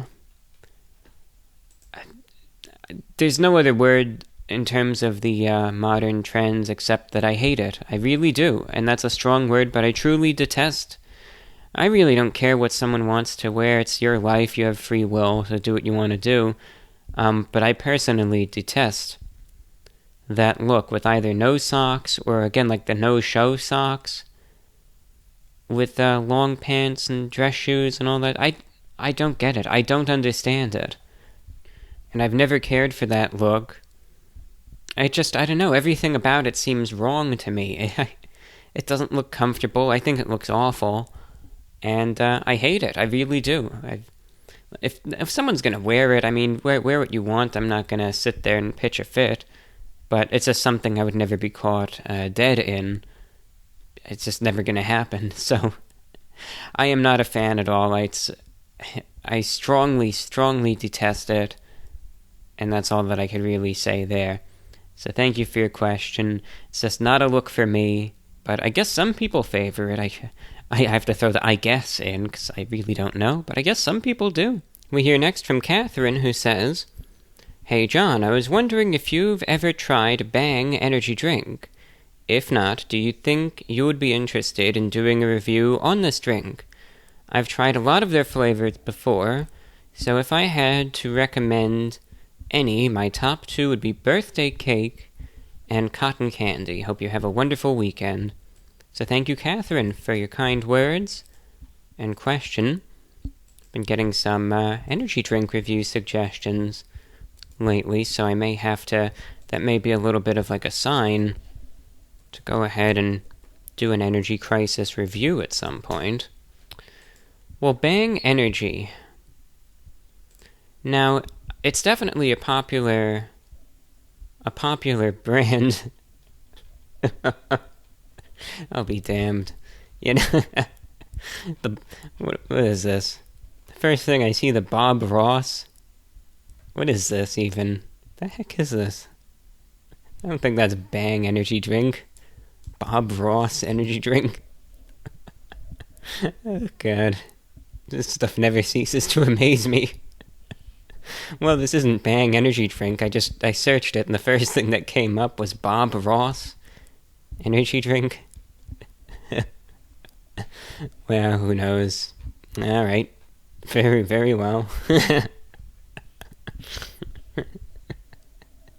I don't know why that cracked me up so much. That was just the last thing I expected to ever see. But... Right, here we go. Here's the right one. Bang energy drink. God, I gotta get it back together now. That thing just cracked me up. I swear I reviewed this. I mean, I swear I have, because the name is just so familiar to me. But I'm searching on the channel right now, and it doesn't look like I ever have, which is amazing. So if that's the case, and I've never tried Bang energy drink, then I'll have to give them a shot at some point. I definitely will. Because like I said, this is one of those things that I swear that I would have reviewed, and I don't think I have. So I'm going to mark this one down. I have to admit, the two flavors that you just mentioned, birthday cake and cotton candy, both of those intrigue me greatly. And I would be quite interested in trying out perhaps both of those flavors, so those two are interesting.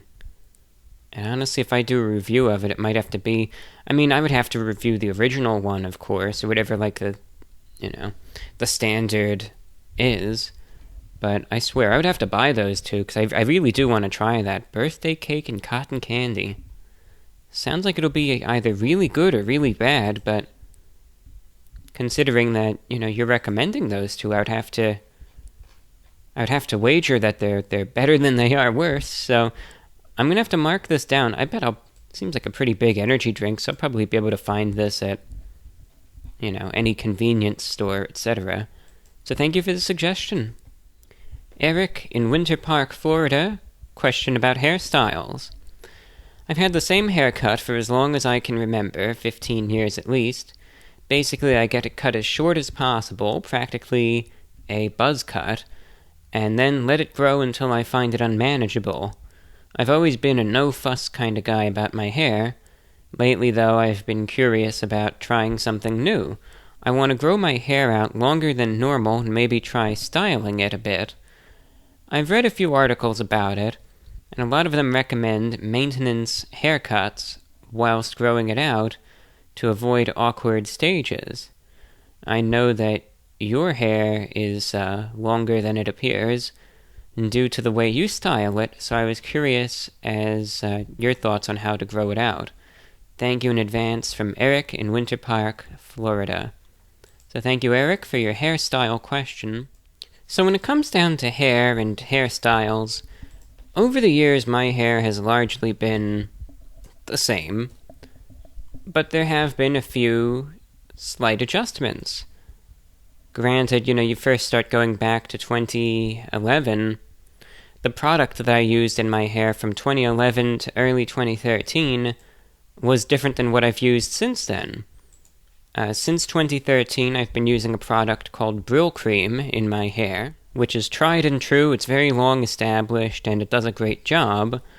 Before that, I used this god-awful hair gel called LA Looks Hair Gel, which was alcohol-based, and the hair would be nice for, like, an hour, but then the alcohol would begin to dry, and my hair would turn hard as a rock. It would be a literal helmet. I remember you could tap on the hair, the strands of hair, and they would be so hard it would sound like you're tapping on, like that, on the computer.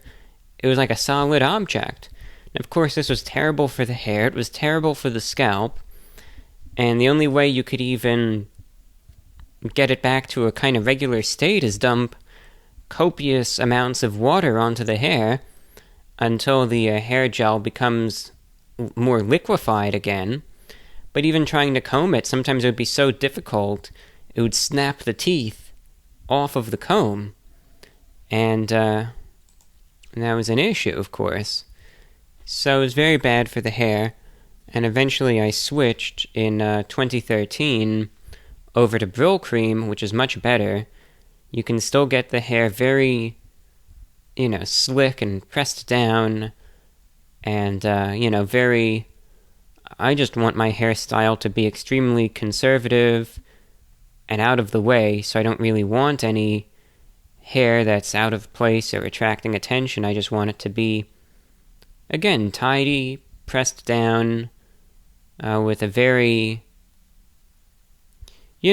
severe part, more toward the middle, like an upper middle part, and just have it like that. And Brylcreem does the job. The hair is still soft, even though it might not look like it. You could run your fingers through it, and it's not gonna... There is no hardness to it at all. It's not like a helmet, like it was with the hair gel. So that works great. Now, as for the length of the hair, though, that's one thing that has changed a little bit. For a while, I would just go to the barber, and I would tell the barber, well, just, get it short. I want it short and tidy on the sides and back, but longer on the top. But I always worried. I was always in this paranoid state because, the side part, hairstyle, especially by the mid-2010s, was starting to become more fashionable. But the contemporary side part hairstyle is different from the archaic, more traditional one that I go with, where, it's supposed to be extremely short on the sides and back, and the part is much lower, and I almost shave the part in, and the hair on the top is much shorter than mine is, and it's just very different from how I style mine. I was always paranoid that you're going to have this one barber that's just going to assume I want the contemporary haircut, and is going to completely ruin it. So that's when I started worrying, and also I was getting sick of having to pay an arm and a leg just for a trim, and I wanted it cut more often, but I wasn't willing to go over there and blow, yes, in some cases as much as $50, if you would believe that. When I was up in New York, there was this nice Italian barber shop that only charged $15 for a haircut, but down in Florida they got much more expensive. And I'm not talking about premium stuff. It's just, that was like the going rate, $40-50. And that's when I started thinking to myself, I was thinking, well, forget that, in a more crude, I didn't say forget, I said something else. I thought, I don't know, there's all these variables. I'm always worried that there's going to be disaster. I'm not really satisfied with the price at all. I feel like this money can go toward better things. And I don't like having to sit there and deal with the conversation as well. I just want to avoid this stuff. So I said, well, you know what, then I'm going to teach myself how to cut my own hair. Because if this is something that I manage to successfully do, it's going to make it worth it in the end. So that's what I started doing. And I had, and I still have, 2 different haircuts that I give myself, not even on a schedule, I just do it as needed.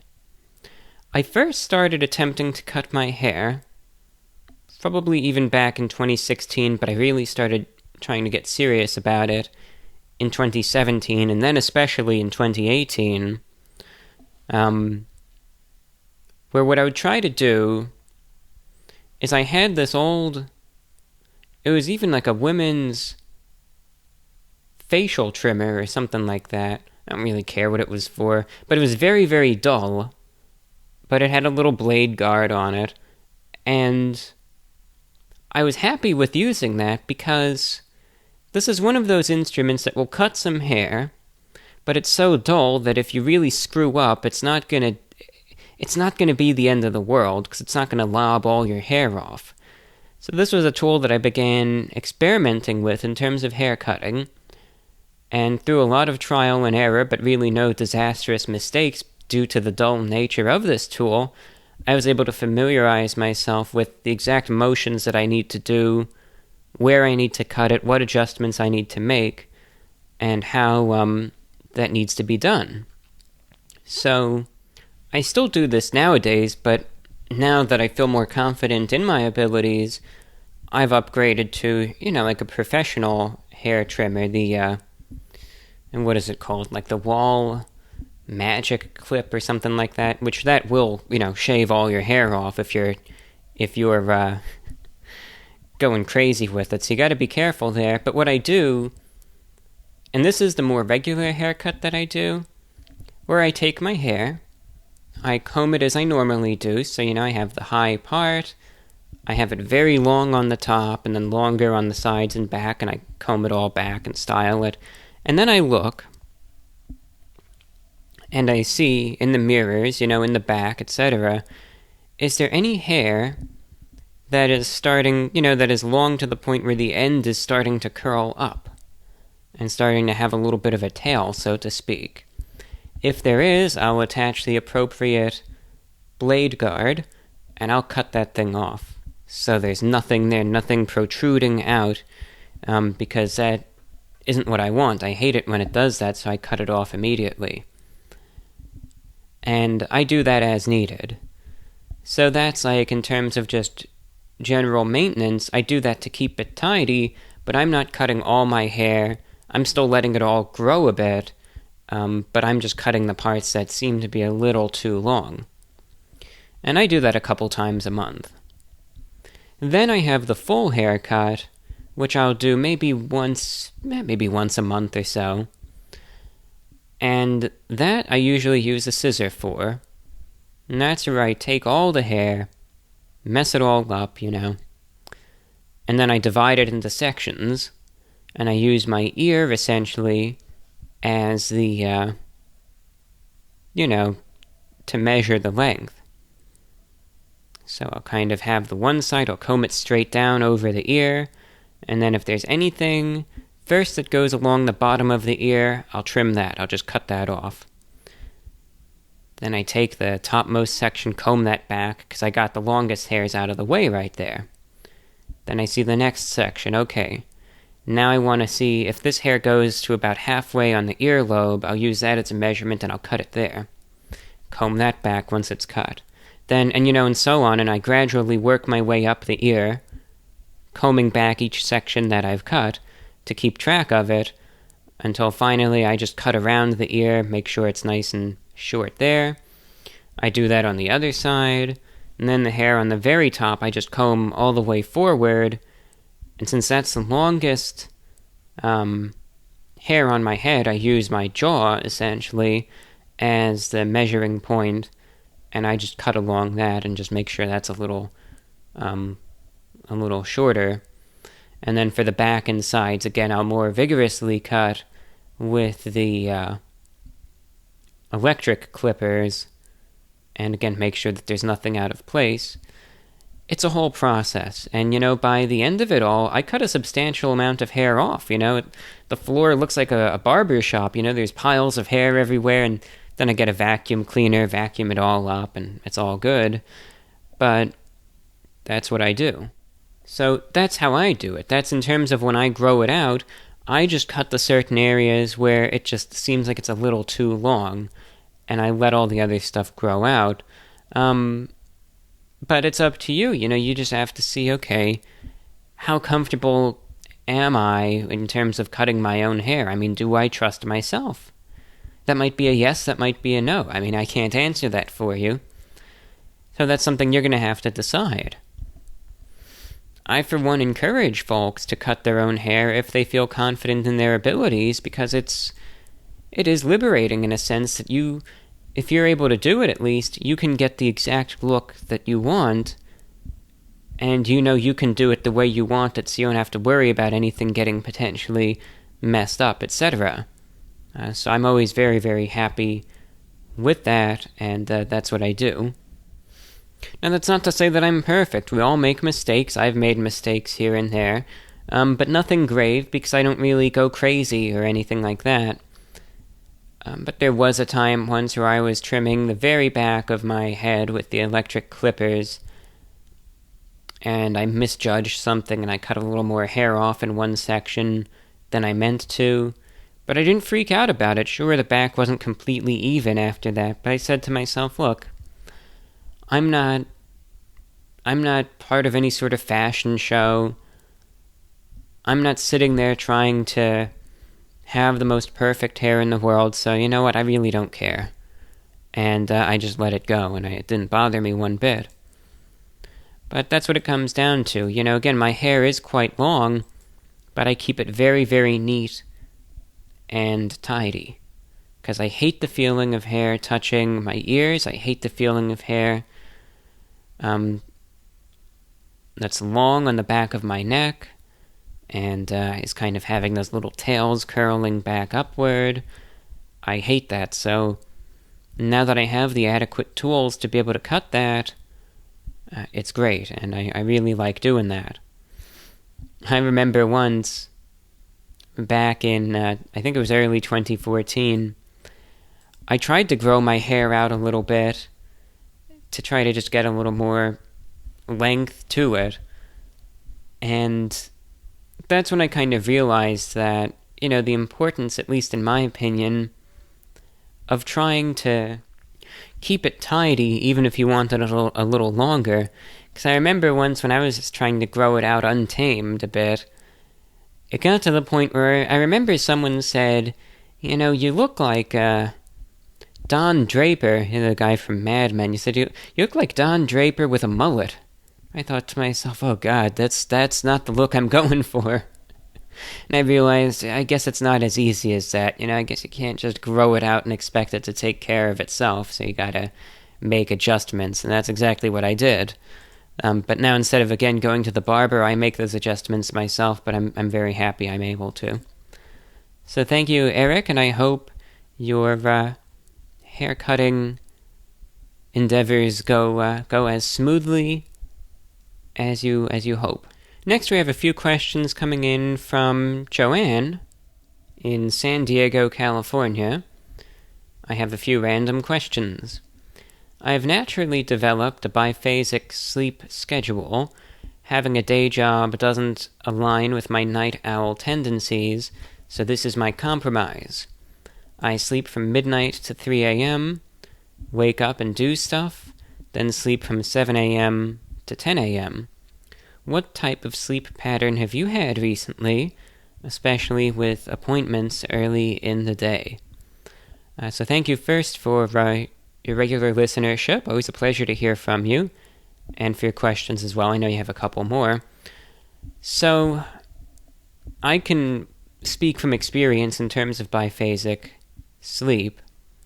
I've been there. I've done it before, where for almost, I would say, over a year, I did successfully employ biphasic sleep, and that's not to say that it was easy, but it was certainly doable, and that's exactly how I managed to do the exact same thing that you did, having to do stuff during the day, but you're a night owl, right? That's the compromise. So I completely understand that. I've been there, I've done that, and I understand. The hardest part is kind of waking up a little bit, or what I always had to do is drink copious amounts of caffeine to kind of get the ball rolling, but I managed to do it successfully, and I was able to be a productive individual despite, the unconventional sleep schedule. So what I would do when I had the biphasic sleep was, and it was even less sleep than what you had. It seems like you're getting in, 6 hours per 24-hour period, which isn't bad.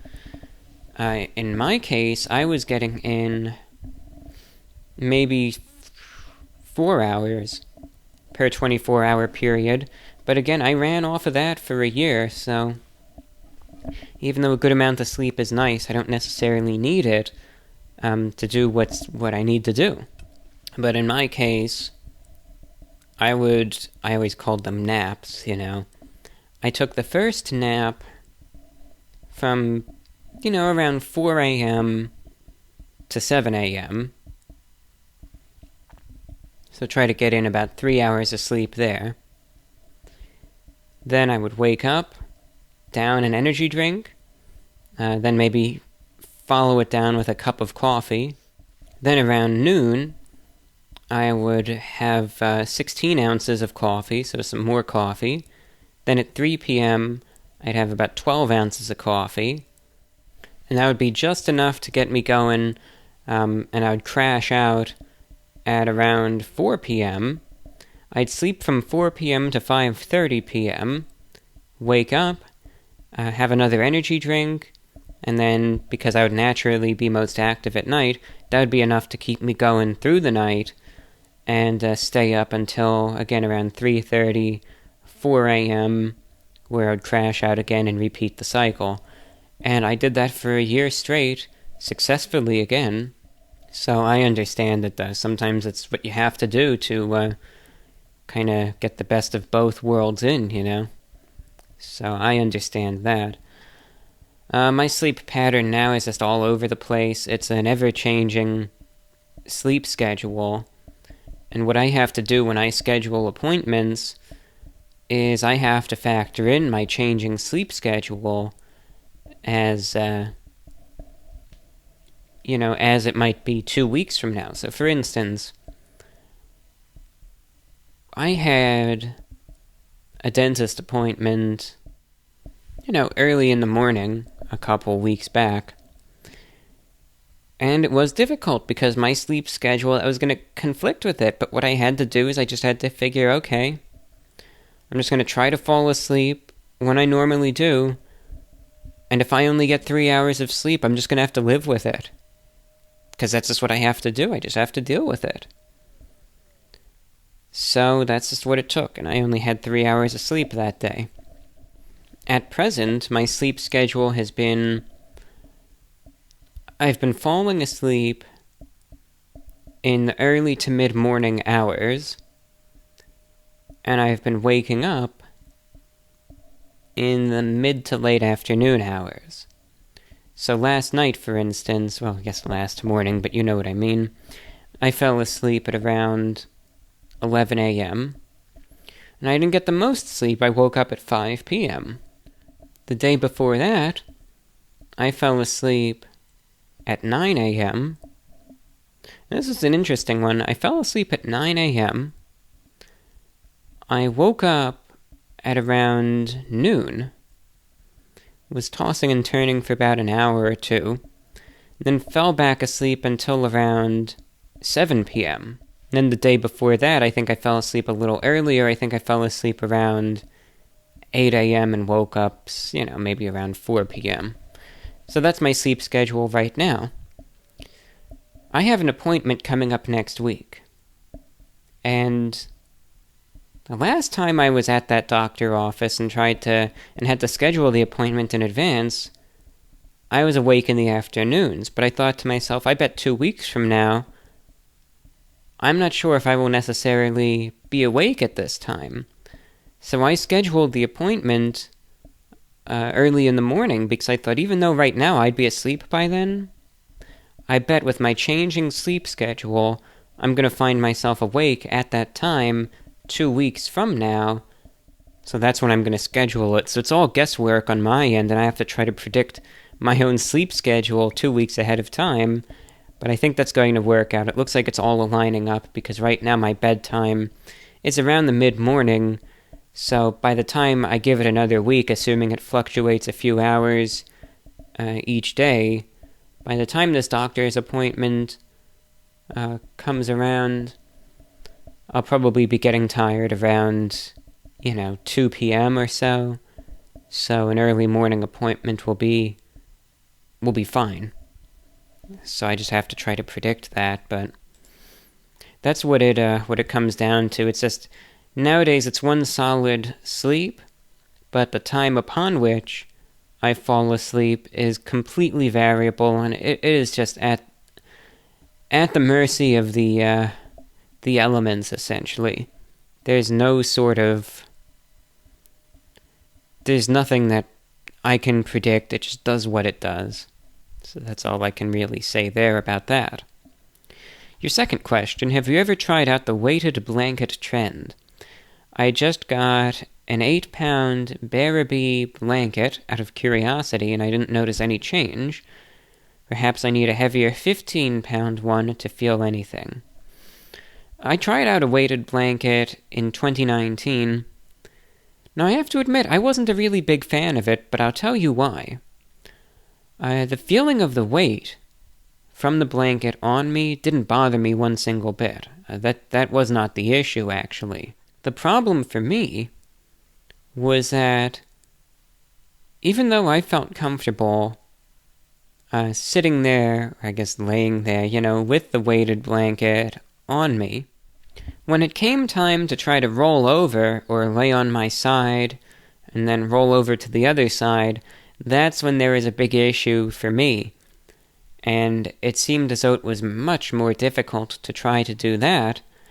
And normally when I try to fall asleep, I have this weird methodology, which I know it's probably because of my messed up mind, where when I try to fall asleep, I lay on my left side, then I roll over to my right side for a little bit, and then I have to roll back over to my left side, and that's when I know I'll be able to fall asleep. But it has to be left, right, and then left again, and then I can fall asleep. Well, doing that under a weighted blanket it's accomplishable, but it's much more difficult. And when you're trying to relax and wind down and go to sleep, you're not necessarily looking to try to expend extra force and fight against this blanket just to get in a comfortable position. So that was the big issue for me. That's what I was struggling with. Finally, your final point, and I apologize for pronunciation. I was going to look this up beforehand, but I forgot, and I'm just going to be honest about that. You say, lastly, have you ever tried unique Japanese foods like natto or karinto? Again, I'm sure the pronunciation is off there, and I apologize. For me, natto is comfort food that I grew up with. Karinto is a sweet snack that sticks to your teeth like Cracker Jack, except that it looks like poop. Thanks and take care from Joanne in San Diego. So thank you again for your nice email and questions. I've never tried those, but that certainly might be something fun to do in the future. The one thing I think I would have to do with the real sticky one, though, is I'd have to wait until my teeth are properly fixed. I've got more and more permanent crowns on, which is great, but I still have to get a couple more things worked on before I start getting back into the real sticky foods, because I don't want to cause a dental disaster, So it's something I'm going to have to hold off on, at least for a little bit, but I would certainly be happy to try it out when the opportunity does arise. In the hopefully near future. We've got Isaac, first-time writer. Let's see. A recommendation for the main YouTube channel. You should review a nicer sort of food chain like Olive Garden and do a review inside the restaurant. That would be entertaining, but also maybe a bit embarrassing. But maybe it would be fun for you and the viewers alike. So thanks for your suggestion, Isaac. Olive Garden. I don't know if I have good things to say about Olive Garden. Now, I know all the ardent Olive Garden supporters, their hands are now slowly balling into fists of rage. But I just have to be honest with you. I got Olive Garden in December. And I was so ungodly disappointed with the experience. I honestly never want to get it again. Thought it was everything was terrible. The whole meal was awful. I don't even think there's anything good I can really say about it. It was terrible. The breadsticks, they even messed up the breadsticks. How can you mess up breadsticks? It's like one of the easiest things you could ever possibly make. I don't know. But they found a way. The steak was awful. I mean, any pasta, you name it, was terrible. It just wasn't good. Nothing was good. And then it messed my stomach up, too, for a while. I don't know. I don't know about Olive Garden.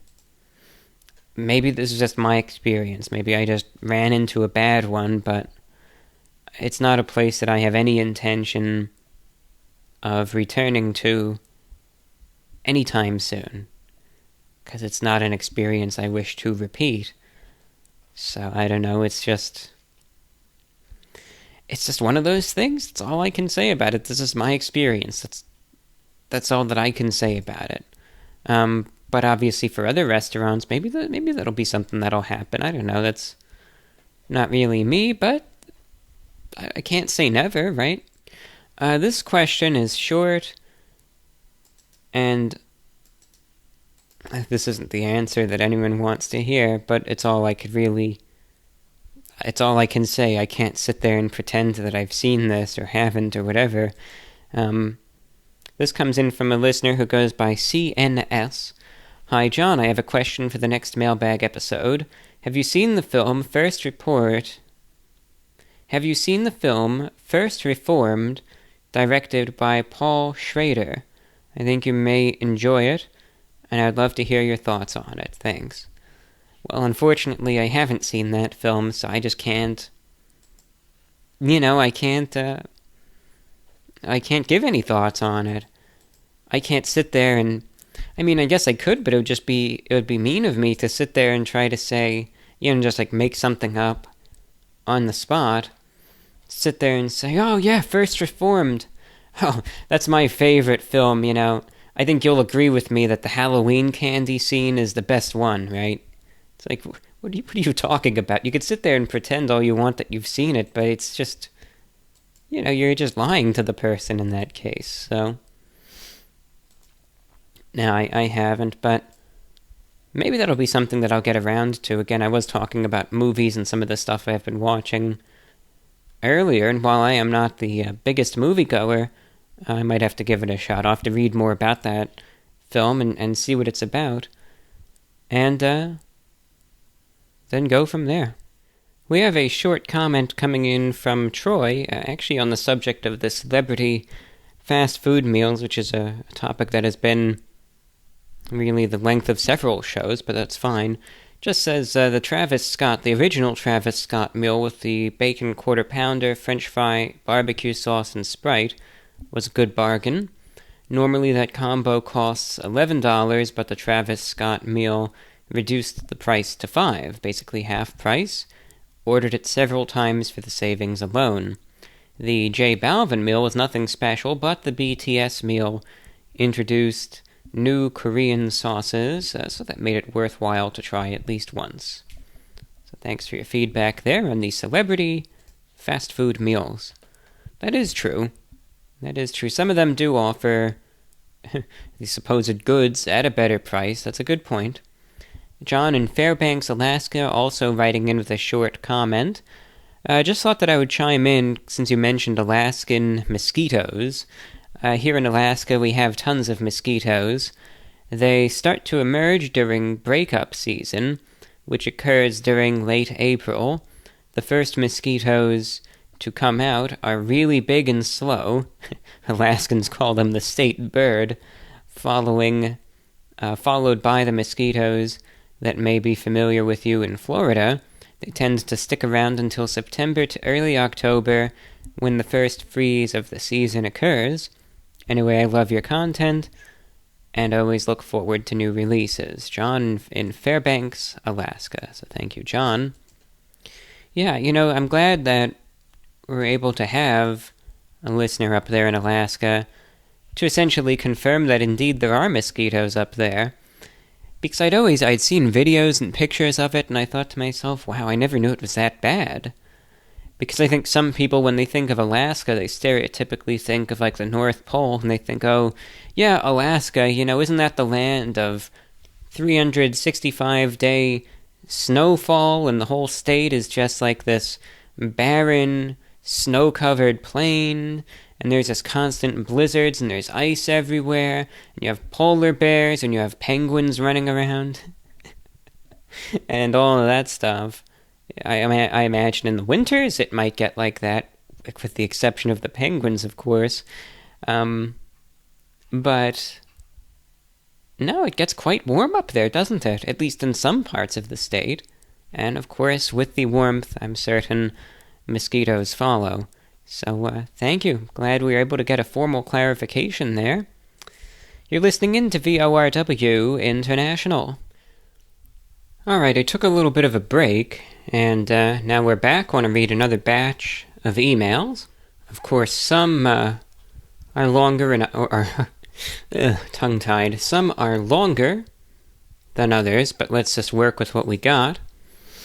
Sorry if my voice is a little iffy during this segment. I've got a little bit of a stuffy nose. It's just due to the usual allergies. And I really don't want to take an antihistamine because that will impact my energy levels. So I'd much rather deal with the stuffy nose and, just deal with it. But I'm sorry if I sound a little weird. I honestly don't know if I do or don't. That's just why I'm, mentioning it just in case. Alright, we got an email coming in from Kyle who says, Dear John, you've become one of my favorite content creators. I used a podcast to fall asleep. My question deals with the issue of anxiety. I sometimes find myself struggling with that, or simply feeling nervous for no clear reason. Is that something you have ever dealt with? If so, what are some ways you manage? Keep up the good work, and hope all is well. Cheers from Kyle. Well, thank you, Kyle, for your email. Let me mark this down that I've read this one. Glad this is a sleep aid for you. In terms of anxiety, absolutely. Oh, yeah, absolutely. If anything... Well, see, here's the thing, though. Sometimes I feel anxious for no reason whatsoever. A lot of the time, at least in my mind, it's justifiable. But I think to any outside observers, they may not perceive it as so, and they may think that it's for no reason whatsoever. But to me, I feel that many of my concerns are valid. For instance, it's all dependent, but a lot of the time when I go outside, I try to be very aware of my surroundings, and sometimes I feel like things just aren't right, and that gives me a sense of apprehension. People will perceive that as having no reason whatsoever, but there's certain cues and certain things that kind of set off alarms in my head, but other people will say, what's wrong with you? It's just, there's nothing here. But I know that's not really what we're talking about. It would be like me just sitting here and dealing with anxiety. Absolutely. As a matter of fact, I think a lot of the time some of the worst bouts of anxiety I've ever dealt with are for no reason whatsoever. I recall, now I've actually had a very good streak in terms of that sort of anxiety. I have to be honest with you, in terms of the random bouts, they were a lot more severe a couple years ago than they are today. So that's a very positive development, but it's not something I'm willing to take for granted. I think back to late 2018, where I had really, really bad anxiety, and I was just laying on the couch. I wasn't doing anything. I didn't have anything to do. It's just, I was trying to fall asleep. I couldn't fall asleep. My mind started spiraling out of control, so to speak. To the point where it was just... you were just getting every physical manifestation of like a panic attack. And I was up for days, and every physical manifestation pretty much of anxiety was there. And there's nothing I could do about it. Just had to wait it out. Just had to lay there, stare at the ceiling, and wait it out. In terms of anxiety, I mean, there are different things you can do, different coping mechanisms. Of course, if you have a support network, someone that you know, someone that you can talk to, that can be extremely, extremely helpful.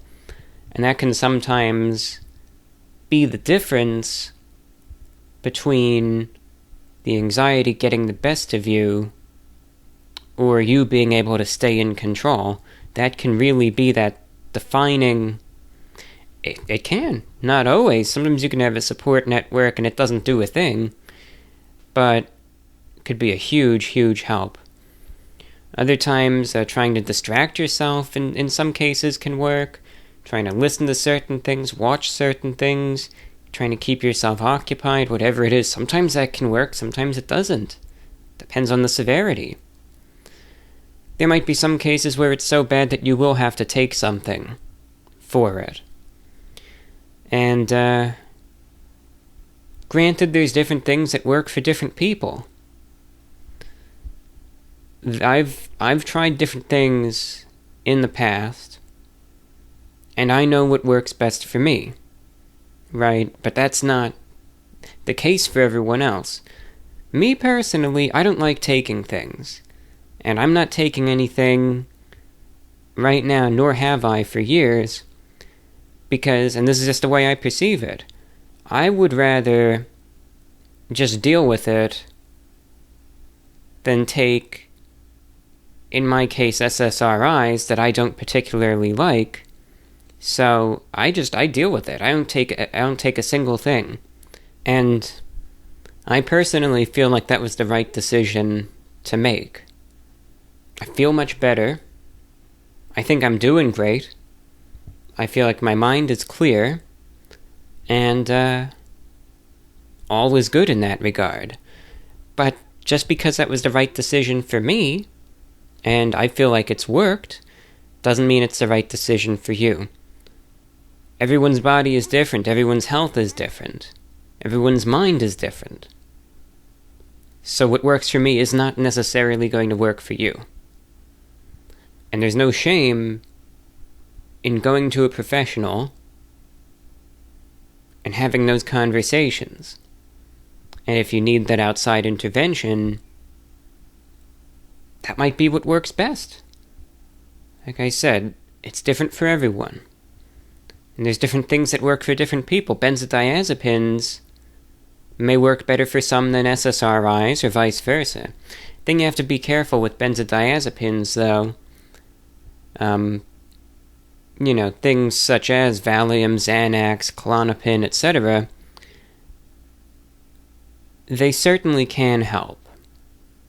And they certainly can work in the short term. And that, again, I can vouch for. I've had experiences with both. And those have worked better for me than any SSRI has. But long-term use, you really gotta be careful with that. Because if you were to use them very regularly and long-term, you can and possibly will build up a dependency there too, and from my understanding, that has been absolutely hellish.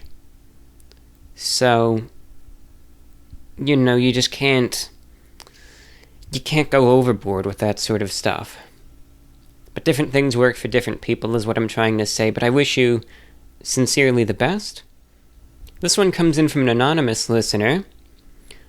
I have 2 topics. Before we start, my friend says hi. Well, hello to your friend, anonymous listener. Anyway, I recently watched Rambo, Last Blood, Part 1 and 2 and 3. I love action movies and enjoyed watching Rambo jump behind enemy lines and fight the enemy in Vietnam. I don't know if you enjoy action movies or not. If so, or not, why do you hate it or why do you like it? So first, let's see, action movies. Well, it depends. I'm not the biggest action movie fan, quite frankly. Though that's not to say that I necessarily hate them either. It depends on how the scenes are executed. And there are many great movies that have action scenes, and of course build immensely. I just don't like the films where literally the action is the only selling point that the film has. I mean, for instance, for some reason, I was thinking about this the other day. You know, the famous film from the 90s, Saving Private Ryan, right? Obviously, that's a war movie, but it's not exclusively just the shooting scenes. There's lots of fight and battle scenes, but they're able to add other factors and characteristics to the film where that isn't the only selling point. There's a concise and engaging story behind all of it.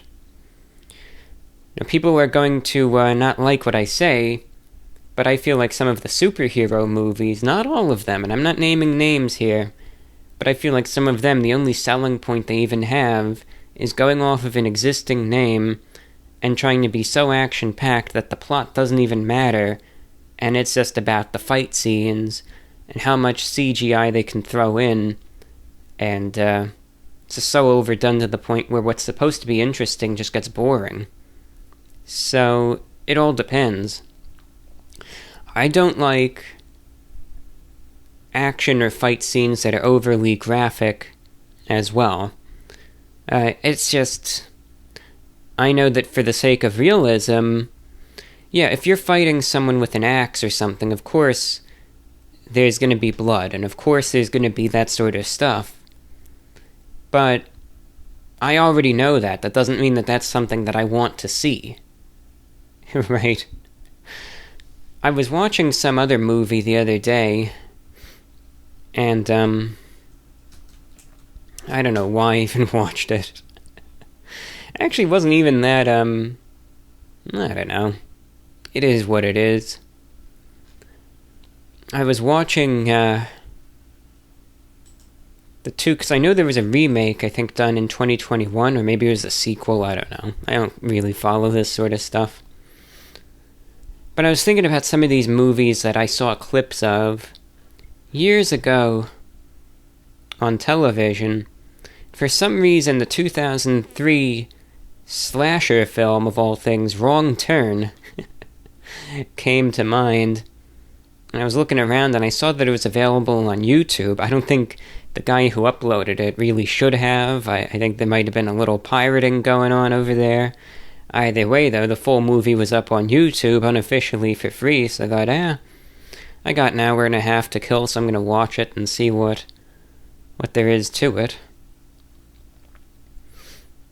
And, I don't know, you know the way it goes. It's just one of those. Reminded me a lot of the Hills Have Eyes. Reminded me a lot of that. Really same type of premise, just different state, you know. Group of clueless, young college kids winds up in the wilderness and gets attacked by a bunch of mutants. Right, cannibalistic mutants. But it's one of those films that it doesn't really... None of the characters are particularly likable. They always gotta throw in the love interest, despite what everyone's going through. You know, that's the funniest thing. Gotta throw in that BS.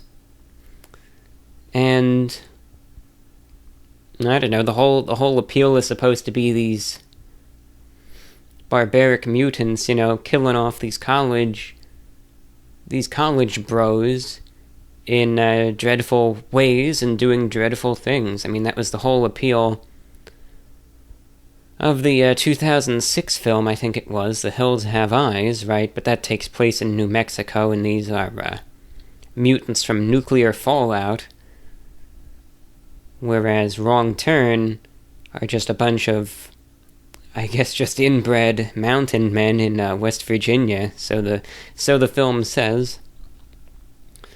But I don't know. You know, the films, they get to a point, and I've heard the sequels, I'm not even going to bother with them. all they do is exploit the gore even more. It just gets to the point where it's so unrealistic, you know? So unrealistic. But realism is supposed to discount that. That's the thing. It's just about blood and guts with these sorts of films. I can't say it was really anything more than I expected. It just is what it is. Apparently the original Wrong Turn film was the tamest of them all, so considering that, I'm not going to watch the others. It's just of no interest to me. In the 2003 film, Wrong Turn, there was a little... This is one of those little things that I honestly think only someone like me would even... I would be one of the only people who would even find it funny. That's all I could say. Where, you know, the remaining survivors are running through rural Appalachia. They're running from these hillbilly mutants or whatever. And they find this old fire tower in the woods. They climb up there for refuge.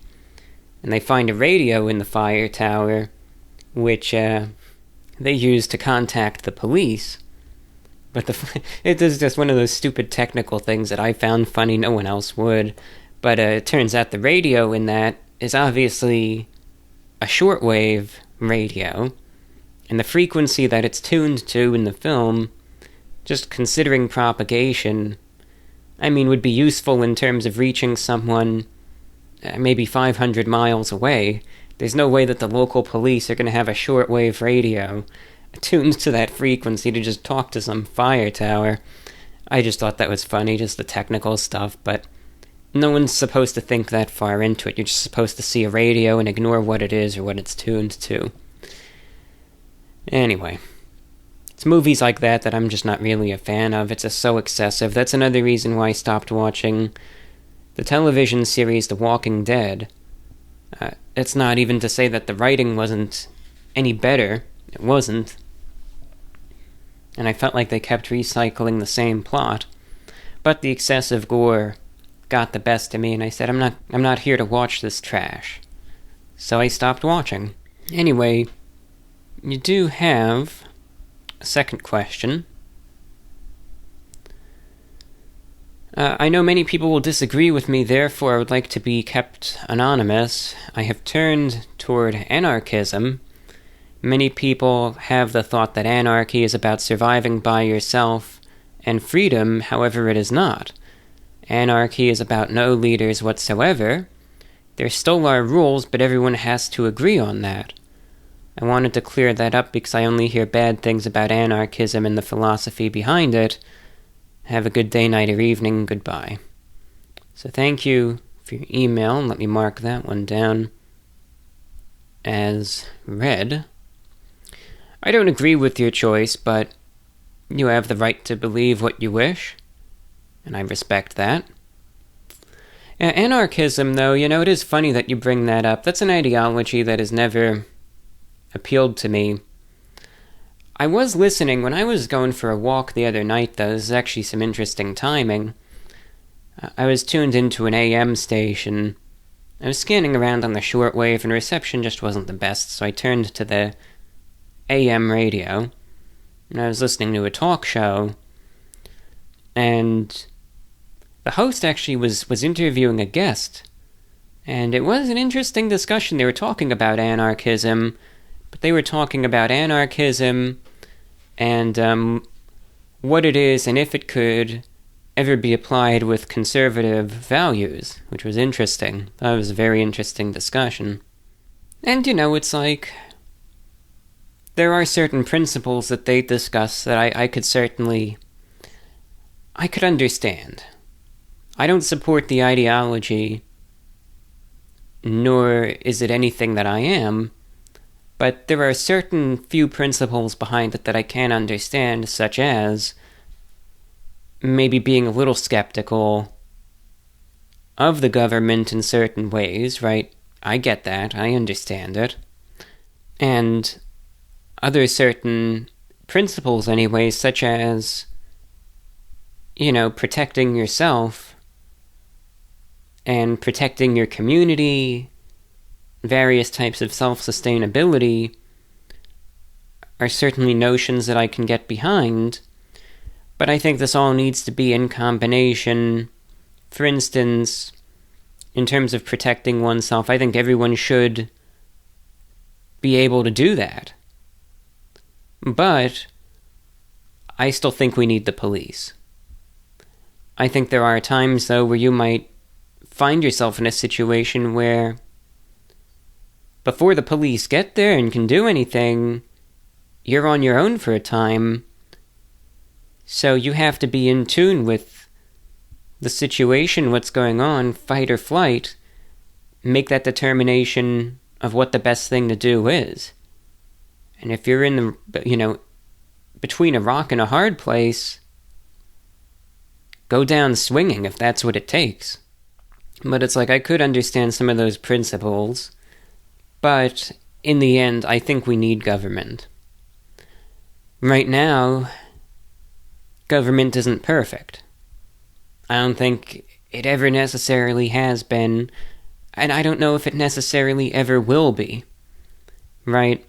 I really do think, regardless of what country you're talking about, yes, here in the US, other countries as well, every government has corruption. Every government has even democratically elected officials who are puppets, right? All they are is you have other people behind them pulling the strings one way or another, and I think this goes all directions. I think you have people who get bought out by various lobbies, corporations, individuals pushing agendas, whatever it might be. And again, this goes all ways. I think money is more powerful than the voter.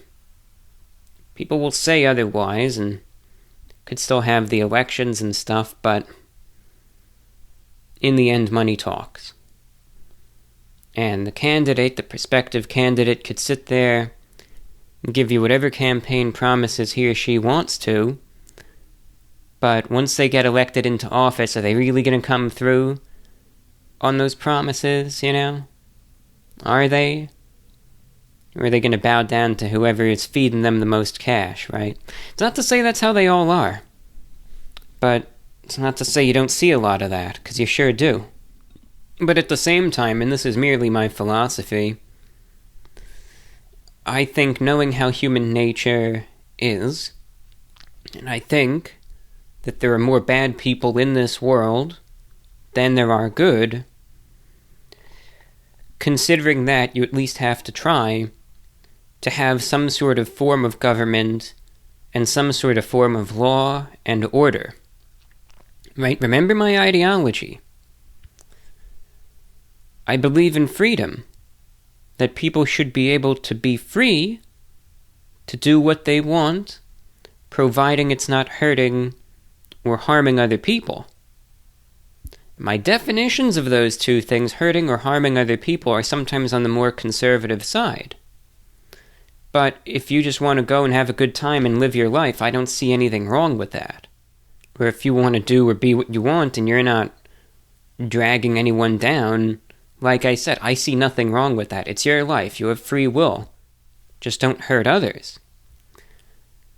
And with those two things, hurting or harming other people, right, that comes law, and that comes order, and individuals to enforce that. Preferably in a perfect world, this would all be done with impartiality, but at the same time, you better believe there's going to be accountability. And behind all of that, there needs to be a level of organization. And with that, you have government. And I do think that you will need people in charge. Even if it's just not even a real leader, but more or less a figurehead, I think there still needs to be someone that the populace looks up to as the person in charge. Right? That's just what I think. In your case, you mentioned that there are still rules, but everyone has to agree on that. That may be so on paper, but I think if you really left it up to every single person with no formal organization, I just don't think humanity is capable of doing that. I really don't. There's always... You gotta remember, I truly believe in the phrase, you can't please everyone. So how's that gonna be settled then? That's why it's just, whether we like it or not, it's gonna have to get to a point where you're just gonna have to say, look, this is the way that it is. We just have to accept that. That's my take anyway. I've explained my stance, but that's just why I feel there needs to be an importance of structure. And this is not a technical discussion. I could go into this in far more detail, but I just believe that government and structure and order and law, that they are important things. And that's what I support. But at the same time,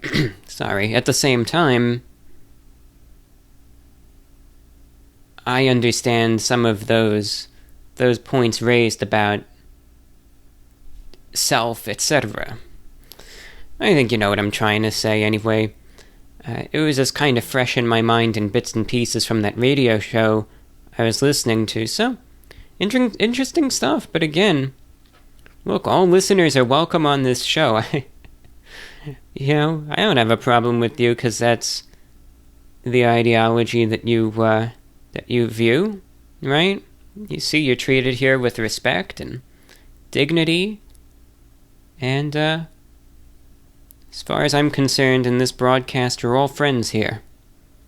So all's good. Thank you for writing in, and of course, in keeping you anonymous, I do just want to say I appreciate your shortwave reception reports as well. So thanks for tuning in.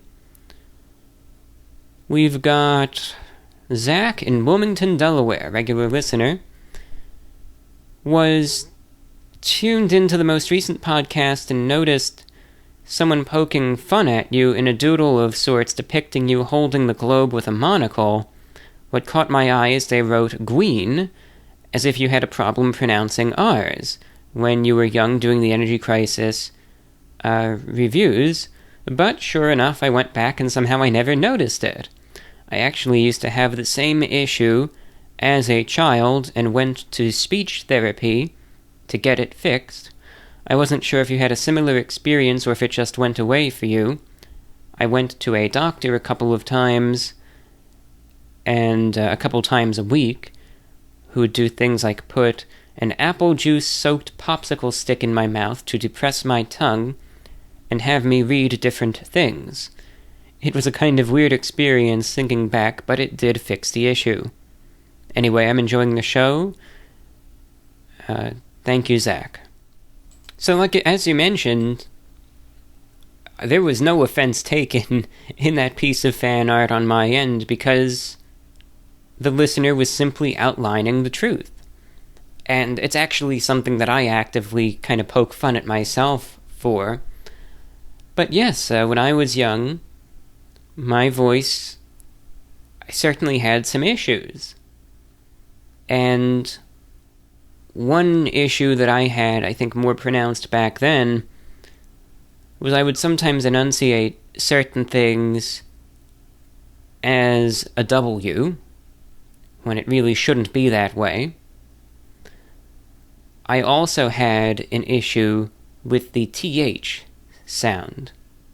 Now, people still make fun of me for the perceived addition of a W in some cases, although I really can't tell if that's still an issue or if some people are just being jerks, nor do I particularly care. But, for instance, some people will say, and again, I think this was much more pronounced about a decade ago, right, when I say the word hello. Hello, everyone! Well, hello, ladies, gentlemen, and everyone listening in, right? To me, I am saying that as hello. Now, I'm not going to sit there and put extreme emphasis on the L's in the word. I'm not going to say, hello, everyone.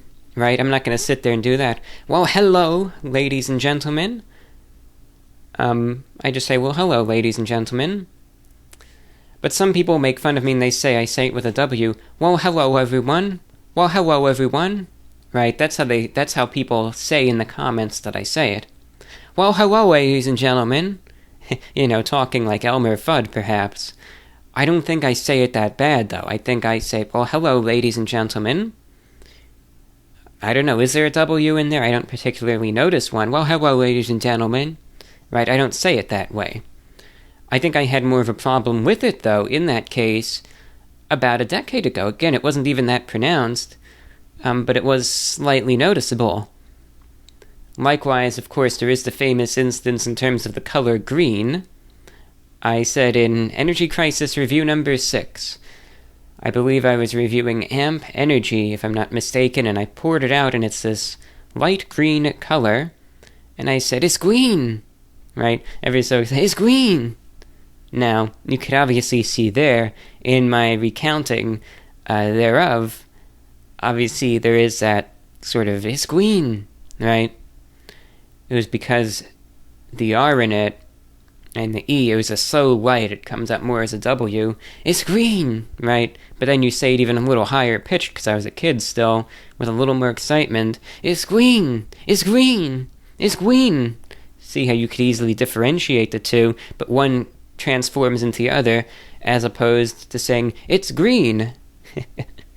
Now that issue, these are all just things that I didn't actively try to fix them, and maybe in small remnants they still linger on to this day, but this is just something that I guess got better over time.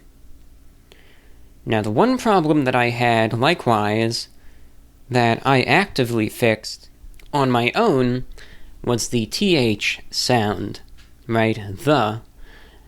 That was the big issue, because my problem for a while when I was young is that the TH came out more as an F. Especially noticeable was when I discussed anything that had to do with the number 3. Okay, now right there I said it with the TH very pronounced. That I taught myself to do, because otherwise I would say free. What time is it? Like right now. This sounds stupid, but I'm gonna give you an honest example. I'm looking at the clock right now as I'm recording this segment, and it's 3:38. All right, now that's how I say it now, correctly, and you could obviously identify the time, 3:38. Right? Almost maybe too pronounced, but I would prefer that than the alternative. 10 years ago I would have said, oh, well, the clock just changed, it's 3:39.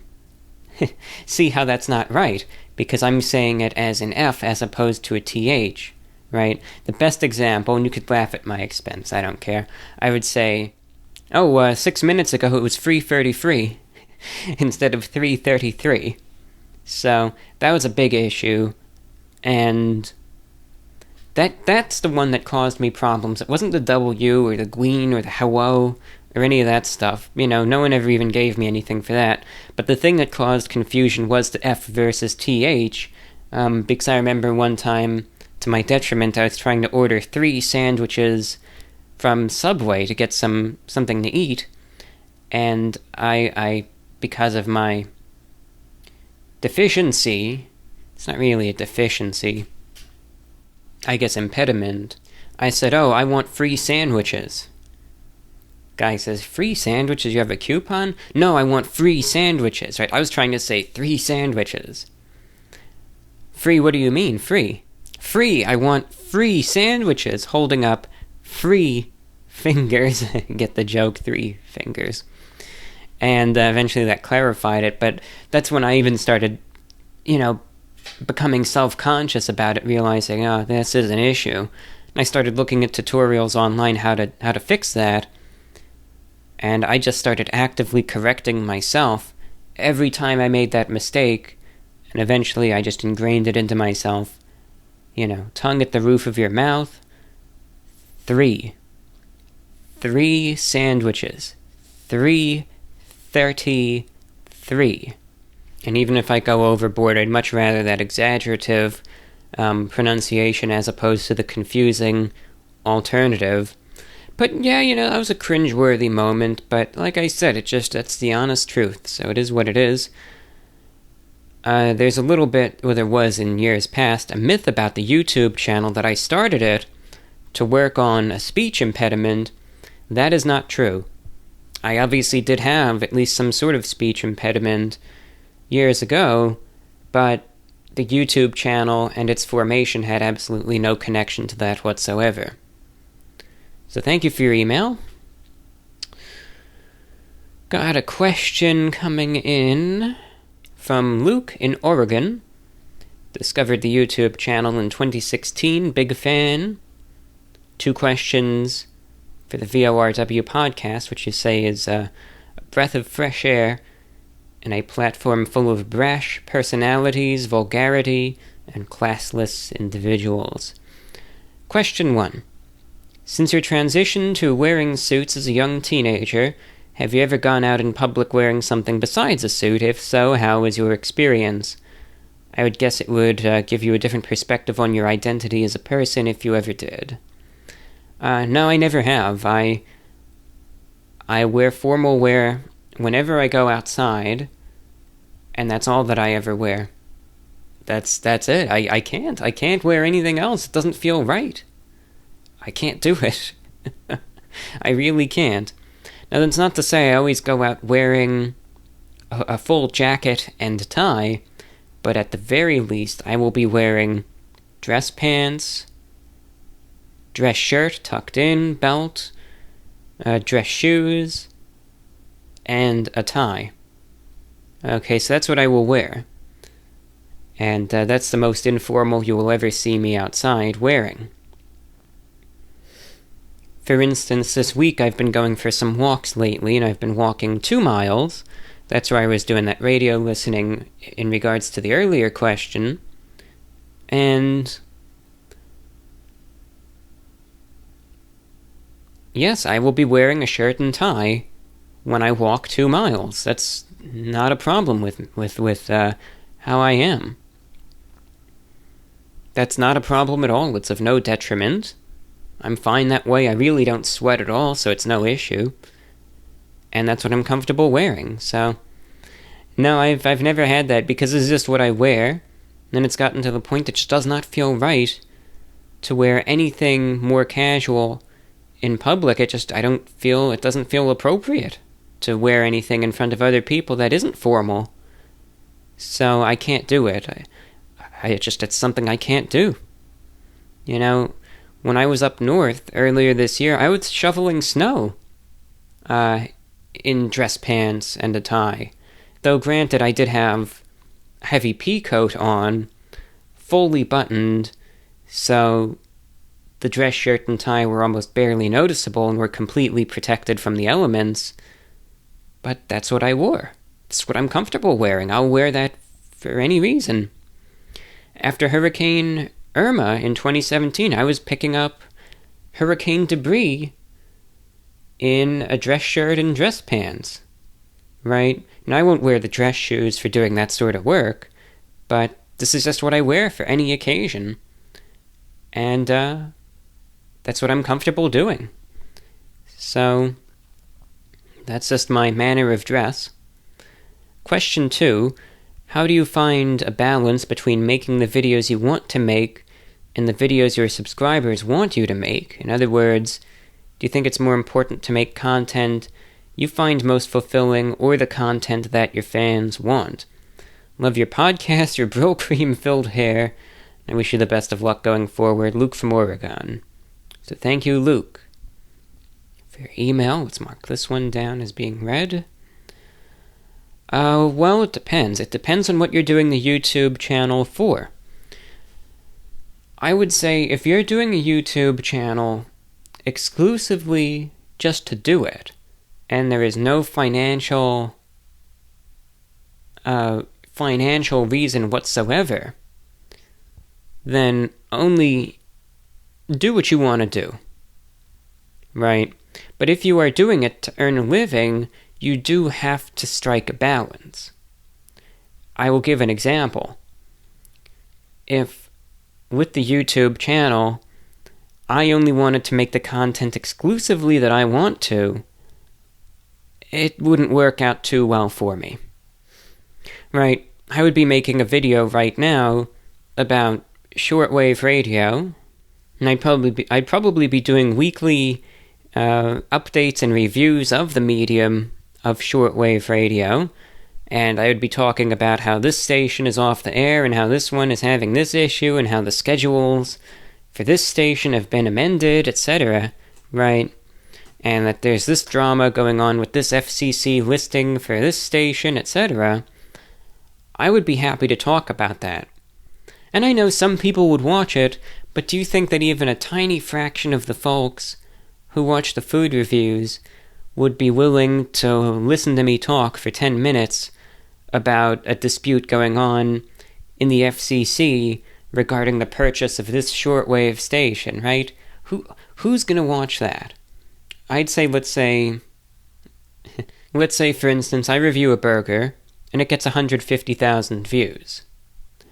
I discuss the FCC and the shortwave, etc., and it gets 5,000 views. One of those is financially sustainable, the other isn't, and which one is which is overwhelmingly clear.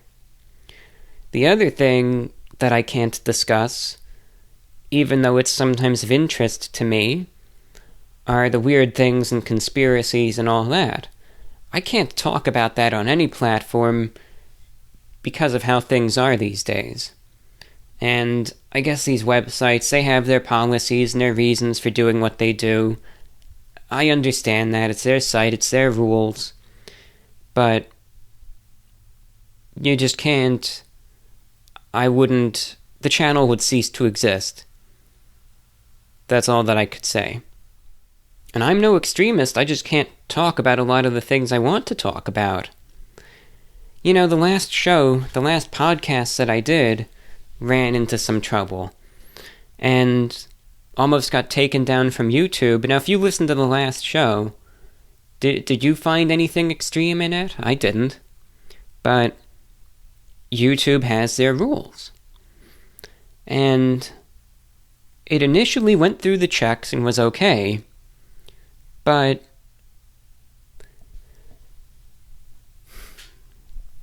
I uploaded it, made it public, it was doing alright, and then all of a sudden something happened and it got the yellow light. In terms of the monetization, and it started being under review, and the amount of views started dropping like a rock.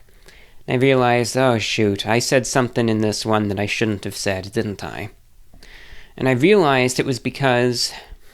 how can I even say it? It was because I made a hypothetical comment about the L0 CKD0 blah blah, you know what that spells, in terms of COVID, and they almost took that down from YouTube for just saying that. So, you gotta watch what you're saying. You really have to. And that's not even a conspiracy. That's just the facts. So, I had to remove a good 20 minutes of talk from the show after it was already uploaded. Caused all sorts of problems with the video. But after I did that, the yellow light went away. And that seemed to rectify the issue. But... it's, you can't necessarily talk about what's on your mind. And I had a close shave, but at least I made it through unscathed in that regard. It's just another reason why I still like radio. So, I strike the balance, do the reviews. I still enjoy doing them, they're still fun to do. And I do this show, which... I've already expressed how I feel about it. But, it's like you try to shoot somewhere in the middle. This show is where I talk about the more boring stuff, whereas the videos are the more comparably fast-paced. Well, it's not a 4-hour video of a burger review, so it is faster paced in that regard, for more casual viewers. Thanks for your question. Brady in Kentucky checking in with a quick question. Recent fan. I know you're more of a 90s person, but what was your favorite year of the 2000s? So thank you, Brady. Let's mark this one down. Favorite year of the 2000s? I mean, certainly have fond memories of most of the early 2000s, as I think to many other people, but was that realistic or is that nostalgia? You know, who can really say? One year, a little later on, that certainly brings about fond memories was 2007. To me, that seemed like a pretty good year. And you could certainly find a lot of discourse online corroborating that statement. But I guess every year has its ups and downs. But that's what I would have to say, either the early 2000s in general or 2007. Short email coming in from... I know you've wanted to be... You give your name here, but I know you've wanted to be anonymous in the past, so I'll just keep you anonymous. I hope it's of no offense to you. From an anonymous listener. Hope all is well. I'm finishing up on the last VORW. Been on and off the 4-hour show for days now. Been working so much. I appreciate the hard work. A lot of people are worried about the hurricanes here in Florida. It's usually people not from here. Try to calm them down and give them some advice. I'll have to remember to recommend a radio. I've been through Category 5 hurricanes. Hope you're safe this hurricane season. Tampa is said to be affected by Tropical Storm Elsa. Have to ride my bike to work since I'm down the street from my job, so I have no idea what I'll do on Tuesday. Thanks again for reading. All the best. Well, thank you for your email. Pleasure to hear from you. Now you've been here with the show for a while now. Yeah, Tropical Storm Elsa. Have a feeling that this storm is going to have come and gone by the time this show ever gets up. Though who knows? Who knows, maybe not. But at least as of now, as I'm looking at this, yeah, Tropical Storm Elsa, one of the first landfalling storms of the 2020-2021 hurricane season. Right now it's located... It is supposed to hit Florida, but it's located kind of right to the south of Cuba, right to the north of Jamaica, in that little strait there. The storm looks like a mess. I mean, I will say this. Elsa is a mess. It is an absolute mess of a storm. Should be ashamed of itself, honestly. That's the really bad joke. It just is not a picturesque storm in the least. The thing does look horrible on the radar. It just can't get its act together, you know? First, the thing was going so fast that it was causing all sorts of issues in terms of its development and formation. Then it slows down, but then wind shear gets into the mix, which hinders development. Then the center keeps relocating, and it's just one issue after the next with this storm. And even though a Florida landfall is expected, and it looks like I'll be getting some wind and rain, I don't know, I'm not concerned about this one in the slightest. I'm not. Pressure is so high, the pressure is through the roof. I've seen tropical depressions with way lower pressure than this one has.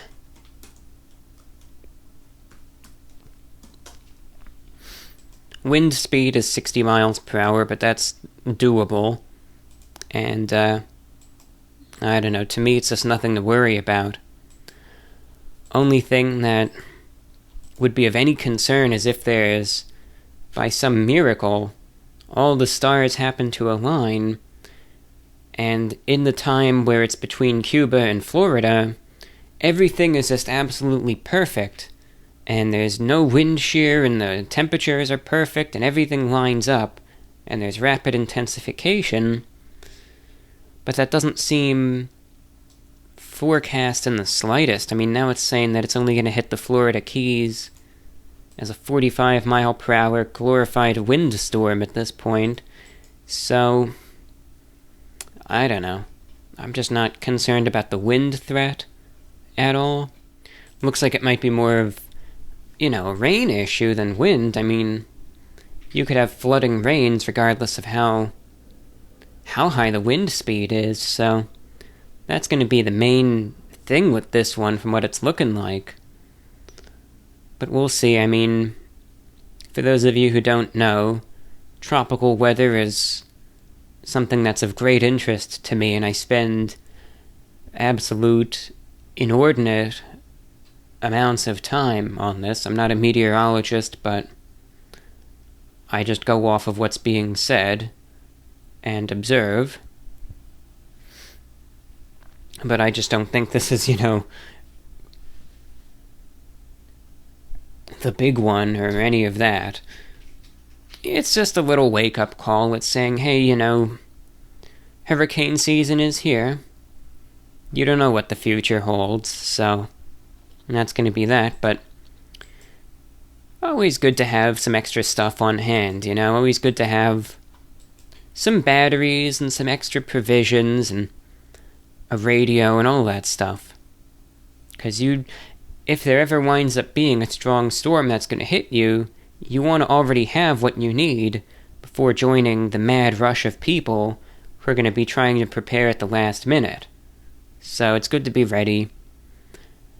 In the past, I evacuated for a couple storms, but I've changed my mind. I changed my mind in 2017, and since I am at no risk from the storm surge, which is actually the deadliest part of a hurricane, believe it or not, I'm not evacuating for pretty much anything, unless it's like an absolutely cataclysmic Category 5, and I mean, we'd have to be talking like Hurricane Patricia levels of storm right there, where the thing is pushing 200 miles per hour. Alright, then I might consider booking it out of there if something like that is heading my way. But other than that, chances are I'm just gonna, remain where I am and ride it out. If there's any sort of plus, if you wanna, it's more of a silver lining than a benefit. In terms of hurricanes, if you have a shortwave radio, after the power goes out, do some listening, because you are going to get the best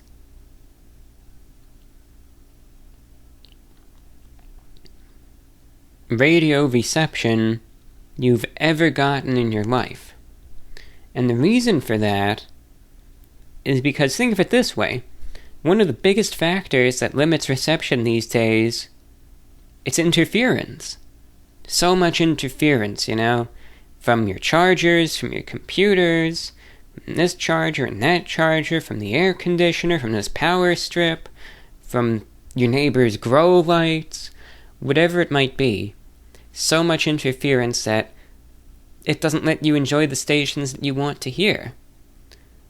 When the power goes off, it's not just going to be because of a hurricane to your house or your apartment. It's going to be everywhere.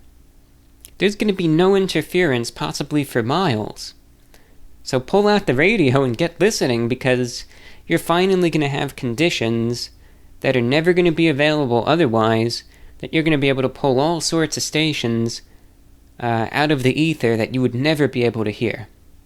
So enjoy it when you can, because it's going to be a world of difference. It's depressing when the lights go back on and you realize, wow, there's so much that I could still hear if it weren't for all this noise.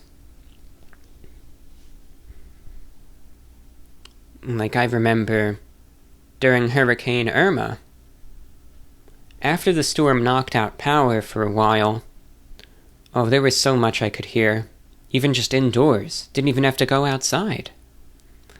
Able to hear all these Middle Eastern stations coming in clear as can be. I was able to hear all these low-power stations from South America, just one after the next, after the next, after the next. Just stuff I couldn't even hear at any other time.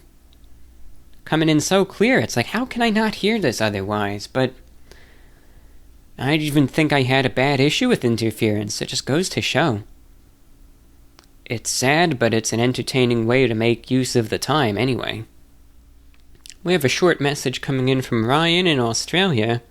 Just, no question, just some kind words. I've had an on-again, off-again relationship with your international broadcasts and haven't emailed since the original VORW podcast days.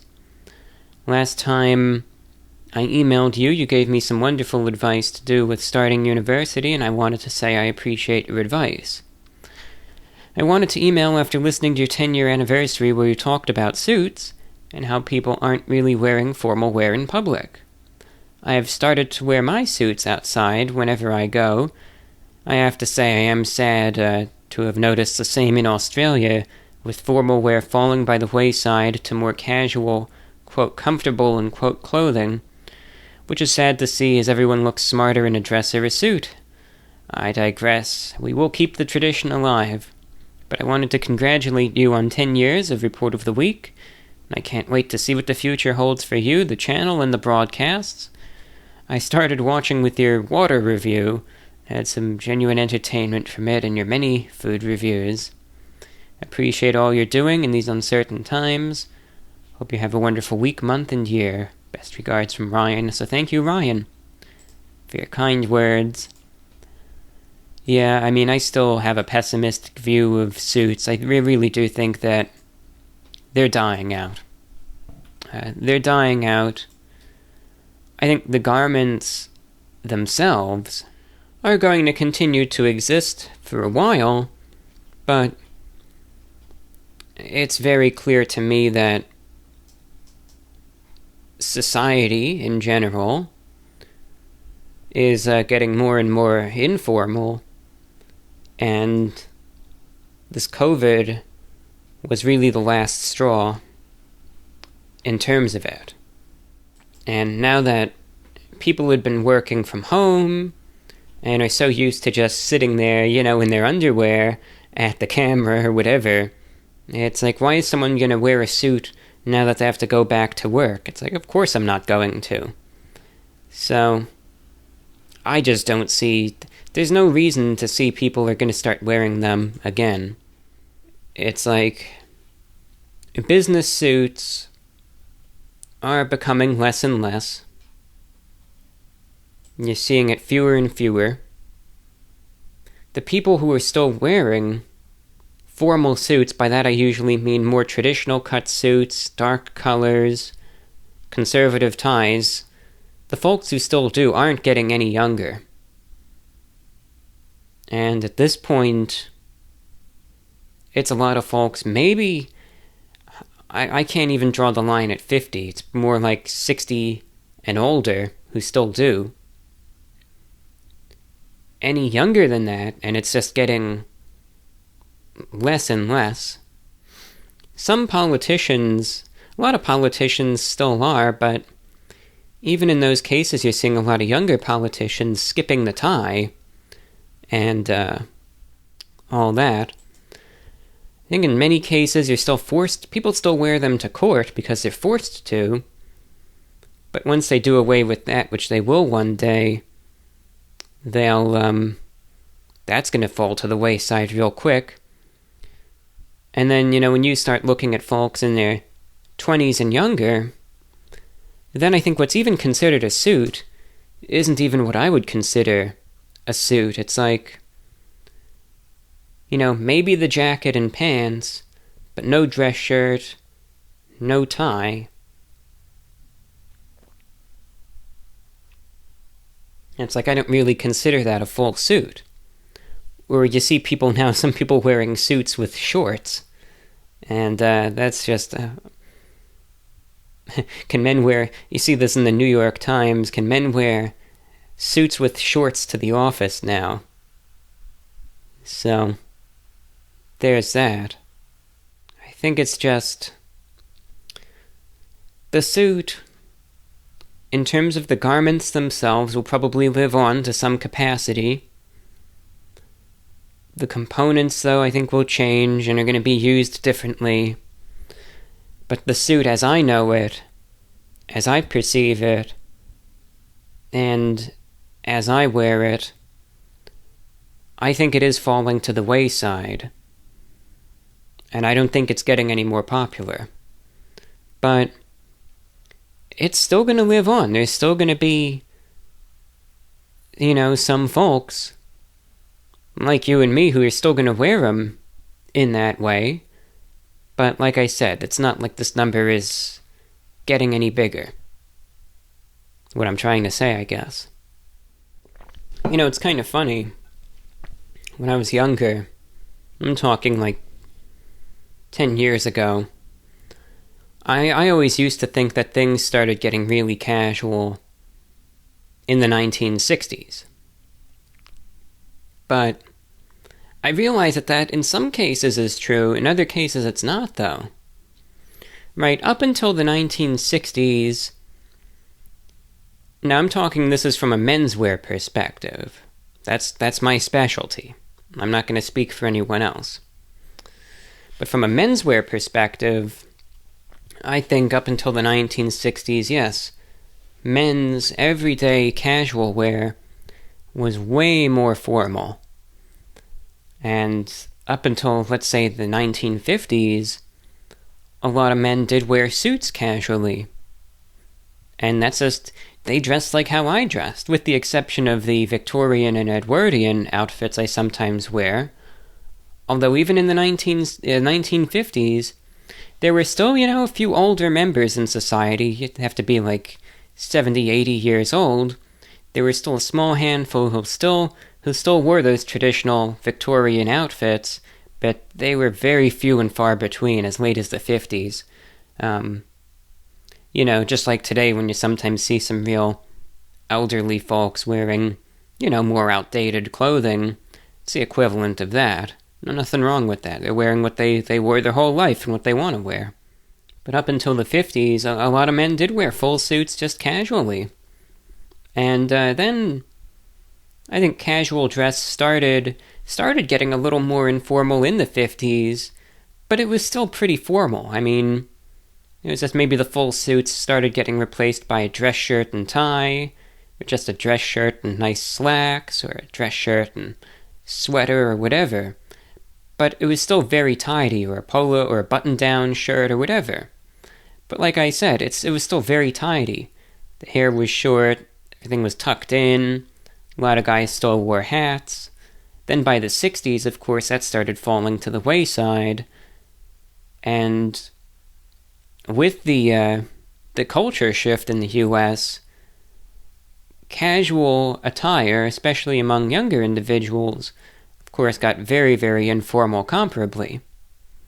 But see, here's where I was dead wrong. I always thought it was the 60s when things got completely informal, but I realize now it was in two waves, actually. The first was in the 60s, and that's when casual dress became more informal. But the second wave wasn't until the 2000s.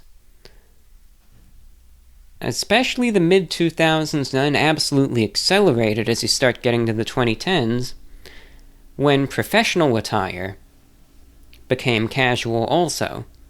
And that's the second wave. Because even, you watch documentaries and videos, whatever, from the 90s and early 2000s, and you will see firsthand that professionals, doctors, lawyers, professors, individuals in positions of prominence dressed much more nicely, even into the 90s and early 2000s, than what you see today. And back then, it was still all suits pretty much. Nowadays, there's still a few that do, but you're going to see much more casual attire. So that's the second wave, right? The 60s was when casual wear became more informal. But the 2000s onward was when, again, professional attire started getting casual also. And I just don't see any logical reason why that's going to reverse. So that's just my take. I'm just very thankful that, and I realize this now, at least I'm kind of able to live in an era where at least suits are still a thing. And they're rare, they're getting rarer by the day, but at least I can still wear them. Right? It's not like wearing, a cravat from, in one of those colonial era suits from the 1700s, where it's going to be turning heads because people have never seen another person wearing that. So, that I am thankful for. Email comes in from Grady in North America. You have a list of questions, and we'll just pick and choose a couple of them. Question 1. I've seen in the Average Day videos you take great care of your pool. Wanted to know if you ever lounge or swim in it, or you just make it look presentable. Most of the time I just make it look presentable. I'm not huge into that stuff right now. Not to say that I don't like pools, but I think I take care of it more than I ever use it. Question 2. This is more of a sad question given the events that happened that day. Where were you on 9/11? Or if you don't remember, did your family ever tell you about their experience on 9/11? So granted, I was quite young, but I was born before 9/11. I was a couple years old, and I think it was because I grew up in southern New York. I do remember 9/11, and my mind was able to comprehend at the time, obviously something is going on today that doesn't normally happen, and began, recording the events of the day to long-term memory. But yes, I do remember where I was on 9/11. I was at home, and I remember when my parents found out about it, the news was broken, and I remember seeing it on television, the buildings falling, and seeing the towers on fire, and the huge plume of dust and debris, etc. But I do remember it firsthand, and I even remember, I guess a few months later, when I was in school, granted very young, but I remember even asking my classmates if they, if their parents were all right, and what was. I remember there was one kid I was talking to who was saying, my mom worked in the second tower, and she was able to get down one of the staircases before it went down, and was able to escape, albeit narrowly. So it was obviously something that did have those direct implications to the community. I think that's one of the reasons why I remember it so vividly. If I were born and lived elsewhere, I don't know if it would be committed to long-term memory at least as vividly as I remember it. So yes, I do remember that day firsthand. I was young. I'm not going to sit there and pretend that I wasn't anything but a young child, but I think I remember it, and I know I was able to comprehend the gravity of the events that day. Question 3, can you check out BurgerFi? So I'll see where the nearest one is, and I'll see what I can do. I know people love a good burger review. I've never been there, so I'll have to check it out, but I might be able to get a review for that for you. Question 4, how has your mouth been lately? Do you have any upcoming appointments? I do. I have some upcoming appointments. Still have more work to do, but, it's all coming together. It's a gradual process. No one said that it was going to be quick or easy, but it's a gradual process. I have a bunch of crowns in my mouth now, and I feel confident. I've been taking care of my mouth. I've gotten into the really good habit of brushing really good and rinsing and flossing real good, and I feel like I've got a good dental hygiene routine down. I'm very thankful that my teeth are getting fixed, though, and I finally feel like I can eat better, chew better, and take better care of what I have.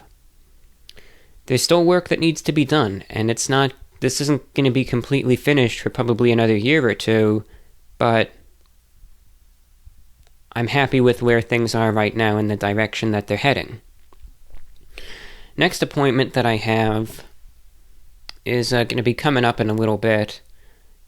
I have to go over to the regular dentist. I have a temporary crown on one tooth that I'm going to be getting switched out and getting that permanent crown on, which is great. It's going to have another fully workable tooth now, and usable tooth, which is going to be awesome, especially since it's a molar, so that's going to be really good. Then after that, going to be shooting over to the endodontist, get another root canal on an upper tooth. Then going to get that treated and get probably a crown on that, and then work on some other teeth too. But it's just one to the next, but it's a gradual process. But I am pleased to say that everything that I've gotten worked on remains in great shape, and all the work that I've had done has succeeded. So I'm very happy to say that. Finally, you say, how much has shortwave radio helped you or changed you as a person? And can I get some of your favorite frequencies to listen to? And I would also like to tell you how great you keep your fingernails. Can't believe some people make fun of you for them, considering they're very well kept. And I'd like to try to keep my fingernails as well kept as yours. Thank you, Grady, for your email. Oh, shortwave radio certainly has, I would say, helped me very much. It's a medium that's twofold. I think you will learn more about the world and other countries which heretofore you might not know much about. So that's one thing. And the other is in terms of some of the domestic U.S. stations. If you listen, you'll hear programs about the news and current events, etc. Might not always agree with it, but it'll make you think a little bit. And I like that too. I like listening to some of the conspiracy stuff on the shortwave, because at the very least, in my case anyway, it makes you ask questions, and I think that's always an important thing to do. Doesn't mean I agree with everything I hear, because I certainly don't, but there certainly are some interesting shows out there. So in terms of my favorite frequencies, well, let's look right now. What have I been listening to lately? Well, how about this? What are the frequencies I've been listening to when I've been going on these walks? So lately, I've been enjoying Radio New Zealand International on 7245 kilohertz. This is all late night listening. They were coming in pretty good, was enjoying their programming. I was getting the BBC World Service pretty clearly on a number of frequencies, actually very clearly, late at night on, I would say 3 frequencies. 9410 kilohertz, 12015 kilohertz, and 15490 kilohertz. All 3 of those are transmitted from a relay station in Vatican City, and inadvertently, just the way the antennas are over there and the high power, it actually gets a very good signal to North America. It's almost so good, you'd almost think they were broadcasting to the US, which they haven't in 20 years.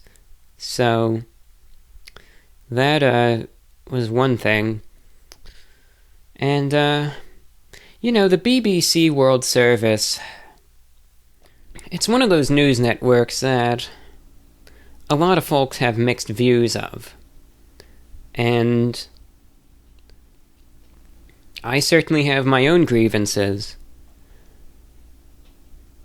But I will say, when I was listening to them the other week, I was enjoying their coverage of the war going on in Ethiopia right now.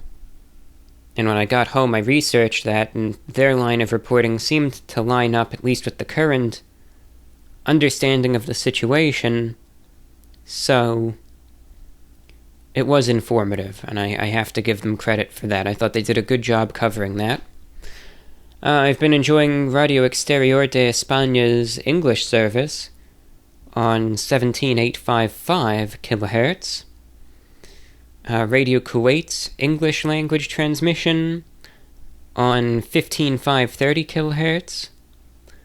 Been enjoying the Voice of Korea from North Korea in English on 11710 kHz, as well as 11735 kHz and 15180 kHz.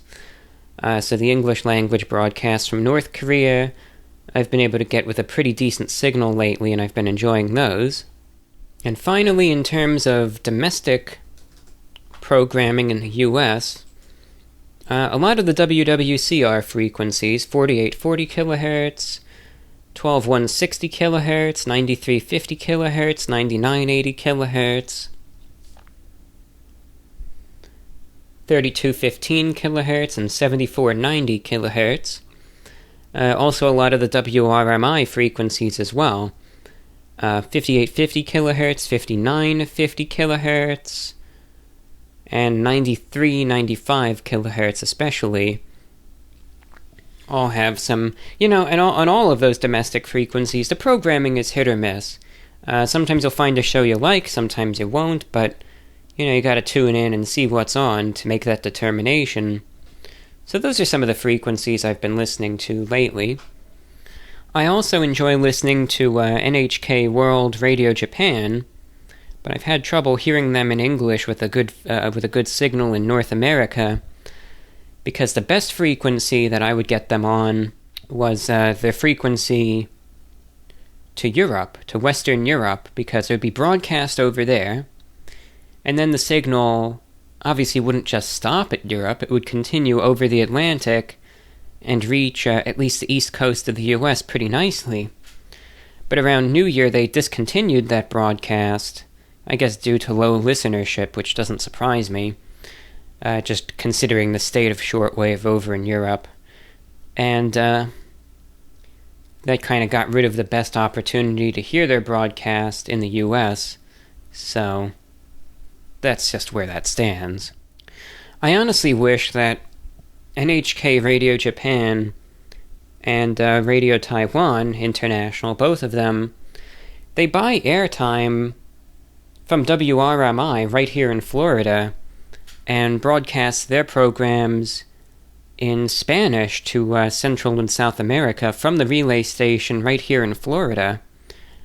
And I really wish, since they already have their foot in the door, why can't they just buy an extra half hour of airtime and throw in a 30-minute English program for listeners in North America? I mean, if I'm able to buy airtime on this station, clearly these big international broadcasters with budgets in the millions of dollars can afford to buy an extra half hour of airtime. So I just wish they would do that, because that would provide some very nice listening opportunities. But I don't think they will. A lot of stations seem to refuse to broadcast in English to North America these days, which is a shame, but it is what it is. But yeah, I would say shortwave has changed me as a person, but in very positive ways. I think it's made me much more conscious and aware of how the world works, my place in the world, and the fact that you realize that the US media here only focuses on usually domestic issues here in the States, divisive issues, tabloid journalism and nonsensical ongoings that shouldn't even be considered news, and that's it. And by listening to the shortwave and to some of these international broadcasters, I feel like you get coverage of some of the real news. Like listening to even the BBC and the VOA and hearing their coverage of the war going on in Ethiopia, I think a lot of people say, what war? What war are you talking about? No one knows over here a single thing about this. But I think that's far more newsworthy than the fact that, so-and-so wore this revealing outfit here or there or whatever. And I know that's an old trope, but still happens, Saw a story the other day on the top headlines. You wouldn't believe what so-and-so wore at this or that. Just thinking, you gotta be kidding me. I mean, I understand if you want to throw that in the entertainment section, but you're gonna put that at the top of the breaking news? It's just ridiculous. That's why in terms of news and media, I have my own sources, and I have no shame in saying that. Gavin is checking in, said I've been watching the reviews for a year now, and just started to watch your podcast religiously while working my summer job. This is my first time writing in, so I was unsure what to ask. Since I am an education major, I was just wondering what types of philosophies or practices you would suggest I bring into a high school classroom once I graduate and start working. Now, I'll obviously answer this with the preface that I am not a teacher, nor am I an instructor, and simply take this answer with a grain of salt, and I'm most certain that there are folks out there who know better than me in terms of this. I'm just checking real quick. I'm sorry, the latest National Hurricane Center update came out about Elsa, and I want to see if there's anything new. Well-defined convective banding, that's a new one. Over the northern and eastern portions of the circulation. Cirrus level outflow looks fairly impressive, which may inhibit strengthening, though. Yeah, that wind shear, that's not going away. No significant changes to the track. This is the only thing to watch. Some strengthening could occur as the storm approaches the south coast of Cuba, although not explicitly shown in the official forecast. But over the Gulf of Mexico, southwesterly shear is expected to limit strengthening. Alright, nothing too different. Maybe it looks a little better on the radar this time around, though. Alright, no changes. Sorry about that. We'll leave that in so you kind of get the raw... the raw show, right? You're getting the real deal is raw, right? The raw show. Stupid. Anyway, I'm not obviously an instructor, and this is just my 2 cents. I think personally, in terms of being a teacher, it's going to be a balance.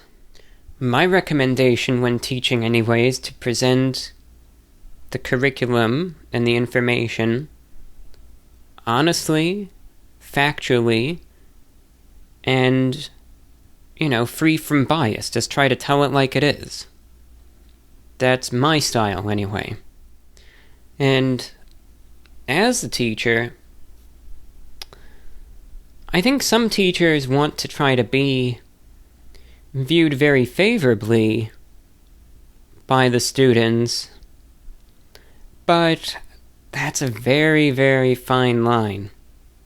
Because what I sometimes see is that you have some people who are supposed to be in positions of authority, but it's like they want to be the student's best friend, but in doing so, that undermines their position of authority, and they try to put themselves more as equals with the students, but that lessens any impact of anything that they say when they're trying to be one of the bros and not the teacher to the student. I think that the teacher-student dynamic should largely be formal. That doesn't mean that it needs to be overly rigid. You don't need to be excessively tyrannical.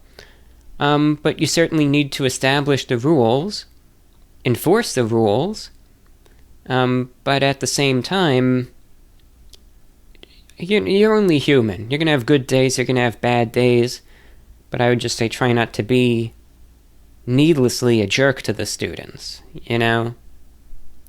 But I do think that you just have to make it clear that this is your classroom, and you're the one that runs the show here.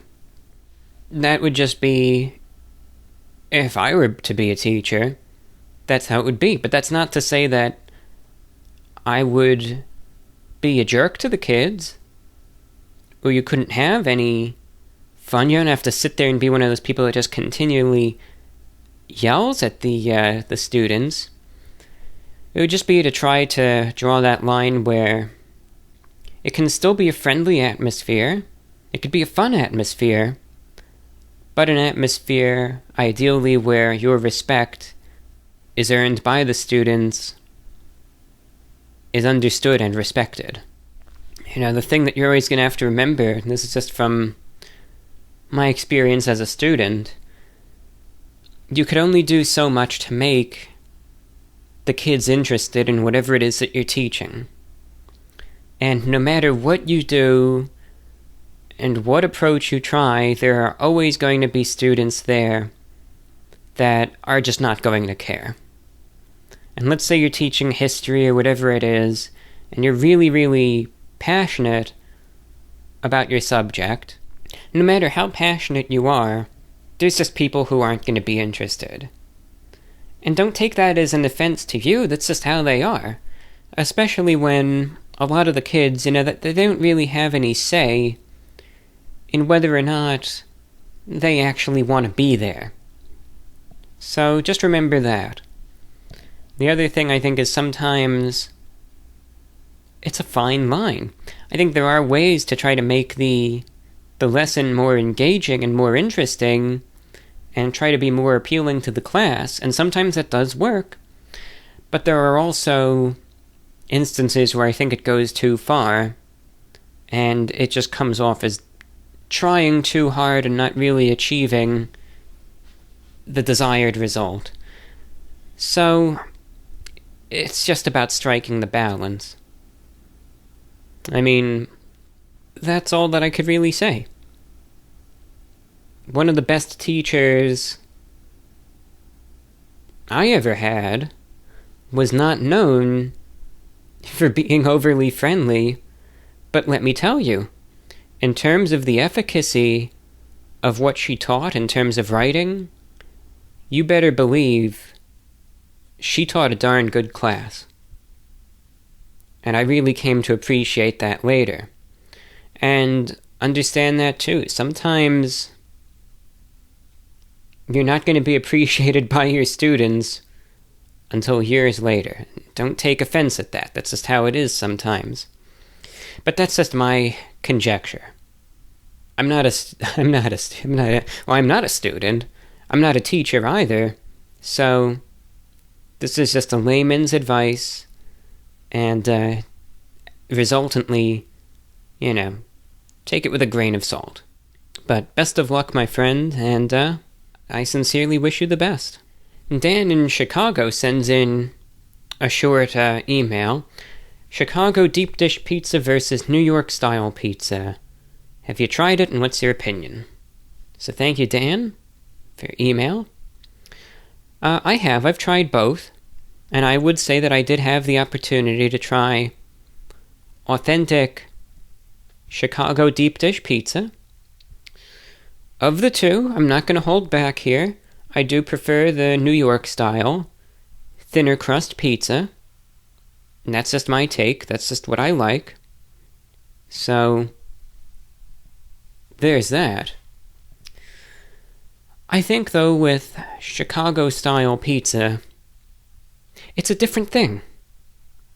And you have to realize that. And if you make that realization, you go in with that understanding, I think it's enjoyable. And I don't mind it either.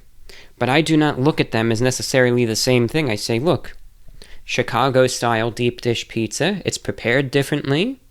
There's a lot more to it. Right? So don't gauge it the same way as you would gauge a thin crust slice of pizza. And I've done that, and I've found them both enjoyable. Because again, it's not like I'm sitting there viewing the Chicago pizza as, you know, a New York-style pizza with way too much sauce and too much cheese and too much this and that. I am looking at it as its own independent thing. And in doing so, it's pretty good.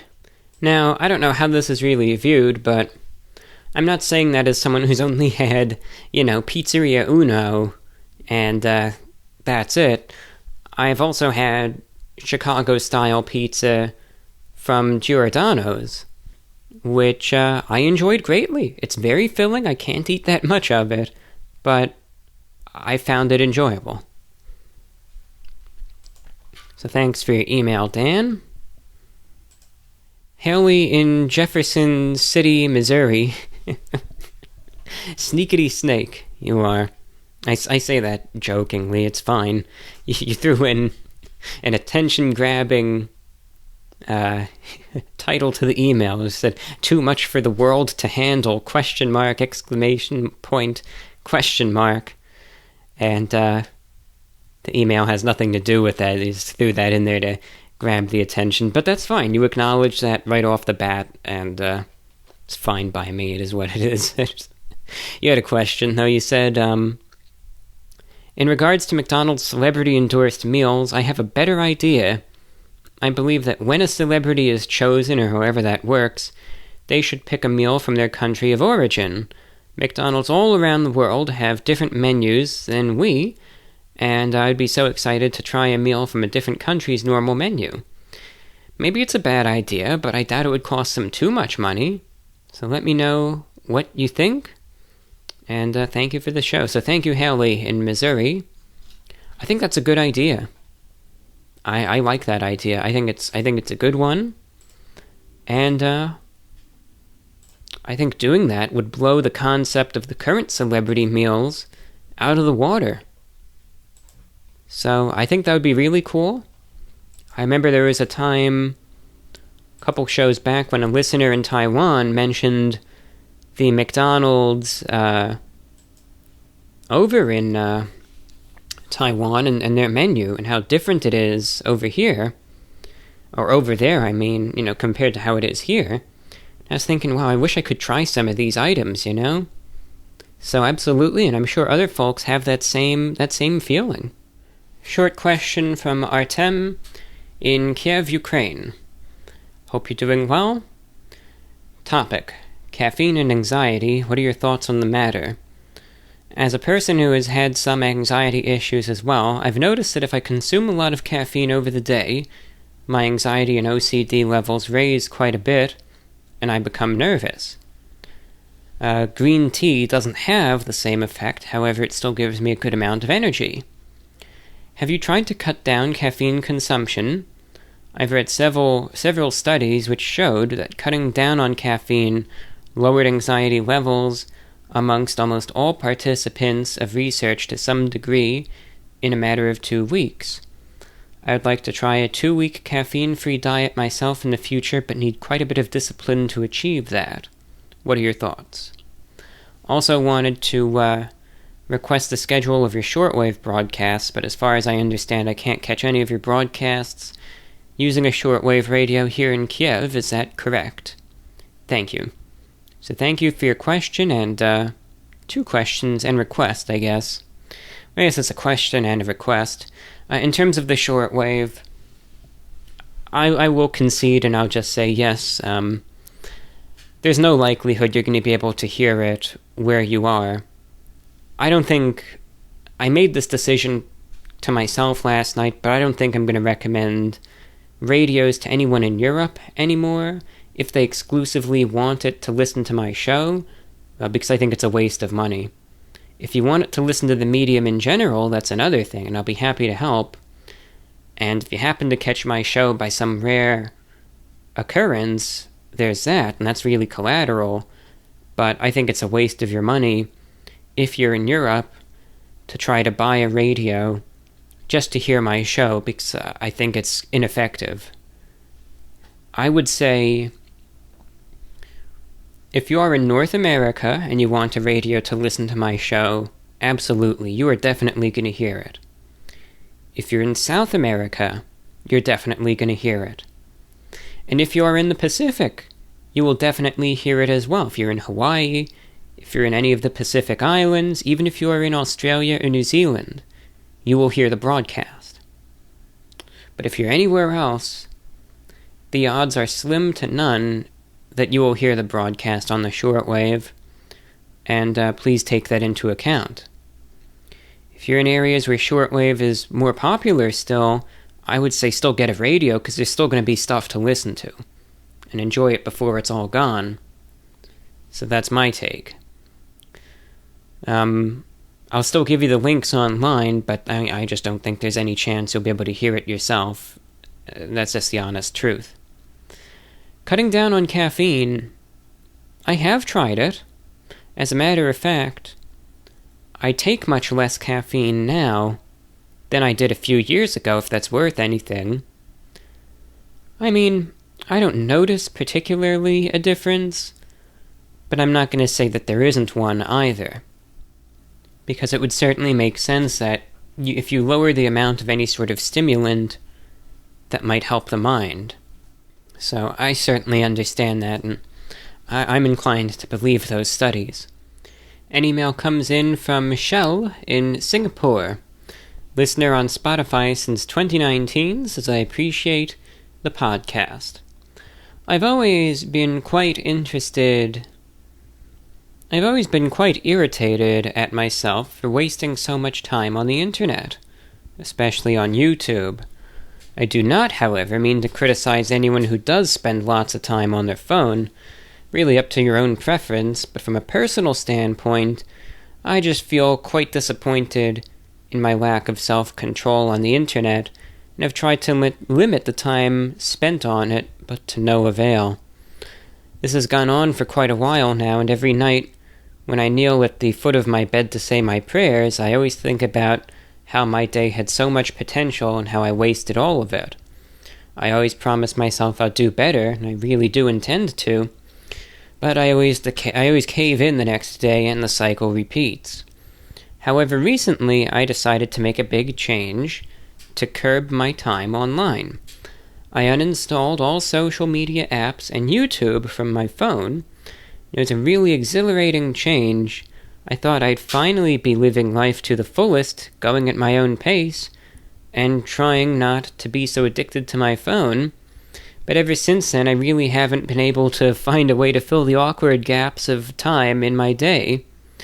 However, I always find myself going back to your podcast and listening to it while I do my own things. It accompanies me throughout my daily activities, and it's really nice to hear you talk and share your opinions, which I find myself enjoying more than if I were mindlessly consuming content online, a routine I had been trapped doing for so long. I'm really happy to have discovered a YouTube channel and subsequently the podcast all those years ago. Although I'm quite late considering when I started listening, I do intend to keep writing in to let you know your podcast is appreciated from all parts of the world. Thank you for your wonderful podcast and stay safe. From Michelle in Singapore. So thank you so much for your email. It's great to hear from you, all the way over there in Singapore, which, granted, maybe there are a couple listeners, but obviously not a ton. So it's a pleasure to hear from you. And I would just like to truly say congratulations, because I understand, especially in this day and age, that internet and social media, etc., can be very addicting. And I know that while it's something that, for many of us, is essential, I know for a fact it gets the best of so many of us. And it can be really, really tough to try to break free from the chains of it, essentially, and to try to cut back on the time spent thereon. I know this is something that's easier said than done.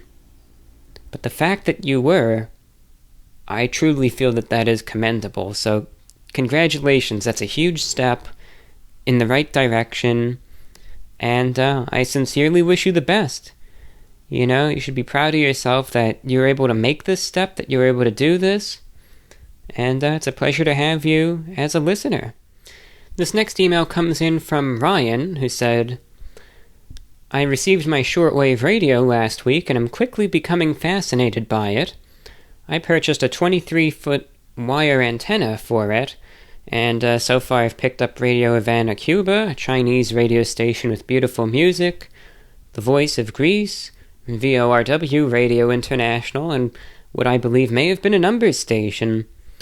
This got me thinking, if money were no object, what would your ideal shortwave radio listening setup look like? From antenna to receiver to room, etc. A listening man cave, if you will. Thanks again for the great content from Ryan. So thank you, Ryan, a new shortwave listener there. Seems like you're enjoying some of the nice international broadcasts, so I think that's great. You got a great start going. I think, I was kind of discussing this earlier, that I think the most limiting factor these days is interference. And not even the radio and the antenna that you have necessarily, although that is important. So if money were no issue, honestly what I would want to do is buy a nice plot of land, a big property, let most of it just be natural, not really do anything with it, just let nature take its course, and have this huge plot with no electronic devices whatsoever, pretty much, and set up a listening post over there, just so then I could enjoy... I don't even need a huge setup, just a wire antenna and a portable radio, and then I could kind of be able to enjoy the medium to its fullest, with no interference for a long ways to worry about. But that would be like if I had so much money, it's just inconsequential that it just doesn't matter, You're talking tens, if not hundreds of millions of dollars, then I would just do something like that just to do it. But again, that's if money were no consequence. Because I was saying, when the hurricanes and stuff would hit and you lose power, the amount of stations that you pick up, it's insane, and it just goes to show that if all this interference that we deal with day to day were gone, I think some people would be a little more hesitant about calling this medium completely dead. It's just, sometimes there's so much noise, it feels like there's nothing out there broadcasting when there certainly are. I guess on the subject of shortwave, there was a video I saw on YouTube a while back. It wasn't even a while, it was a couple weeks ago. I just thought it was kind of interesting, because there aren't many videos like this. Because even though in the 90s people did have video cameras, it's just... people were less apt, I feel, back then even, to film random things, as opposed to how it is now, where everyone has a phone which is also a camera. So the amount of videos like this is much rarer. But there was a video from 1994, and it was someone who just had, I guess, a camcorder or whatever, just a video camera, and was in the Maldives with a portable radio, and was just, I guess, in his hotel or wherever. He was just scanning around the shortwave back then. Now, at that point I could understand when people look at the medium today and say that it's dead. I understand, because in an area like the Maldives, back in the early 90s, when shortwave was probably at its peak, in terms of the most stations ever on the air at once, which was around the early 90s, just after the Cold War ended, and then it began declining after that. Yeah, I understand the people who listened back then, and look at what there is left today. I understand where the pessimism comes from. And that video does a pretty good job illustrating it. You just turn the dial, And every other frequency has something on it. I mean, there was so much on the air back then. So I get it. I don't think anything like that, even under the best reception conditions today, could ever be recreated. But the best you'd ever get is in a complete blackout, having a radio and being able to scan around then. That's as good as it'll get.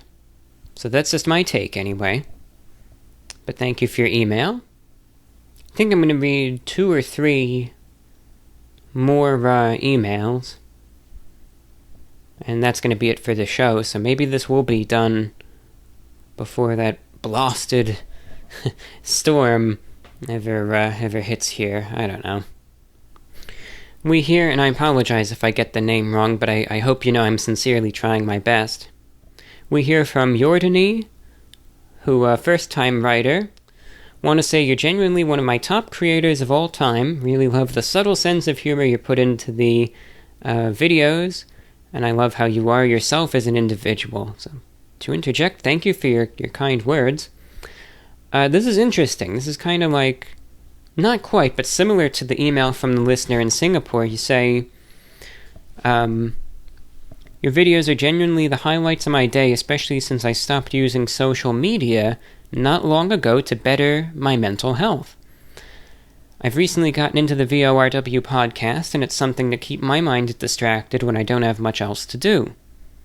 Just wanted to know where you'd think you'd be if the YouTube, radio, or podcast career didn't plan out as it has. Did you have plans you wanted to do beforehand, but shifted to making videos full-time instead, or was this an idea that you considered a possibility from the start? Thank you. So thank you for your email, kind words. Really means a lot to know that this show helps you out, and I sincerely wish you the best. Great to have you listening in. I didn't really have much planned. That's the honest truth. I started considering this as maybe a possibility long-term in 2015, after realizing there's not really much of a calling for anything. For a while I thought maybe radio was going to be something. Try to get a job at like a news radio station.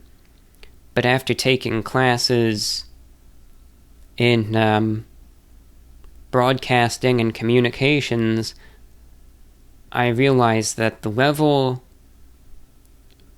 of extroversion needed to make it in the media these days is far beyond what I normally have, and I thought, I don't know if this is really for me.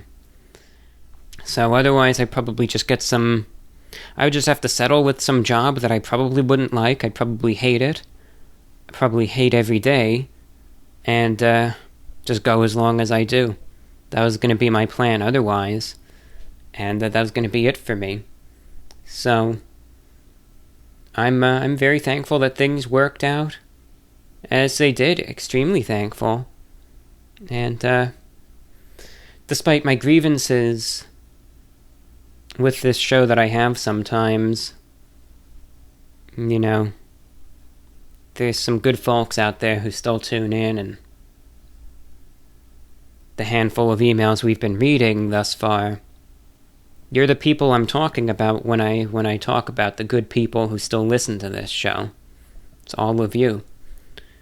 So my sincere thanks to all the correspondents and sincere listeners who aren't there to insult or berate or accuse or whatever.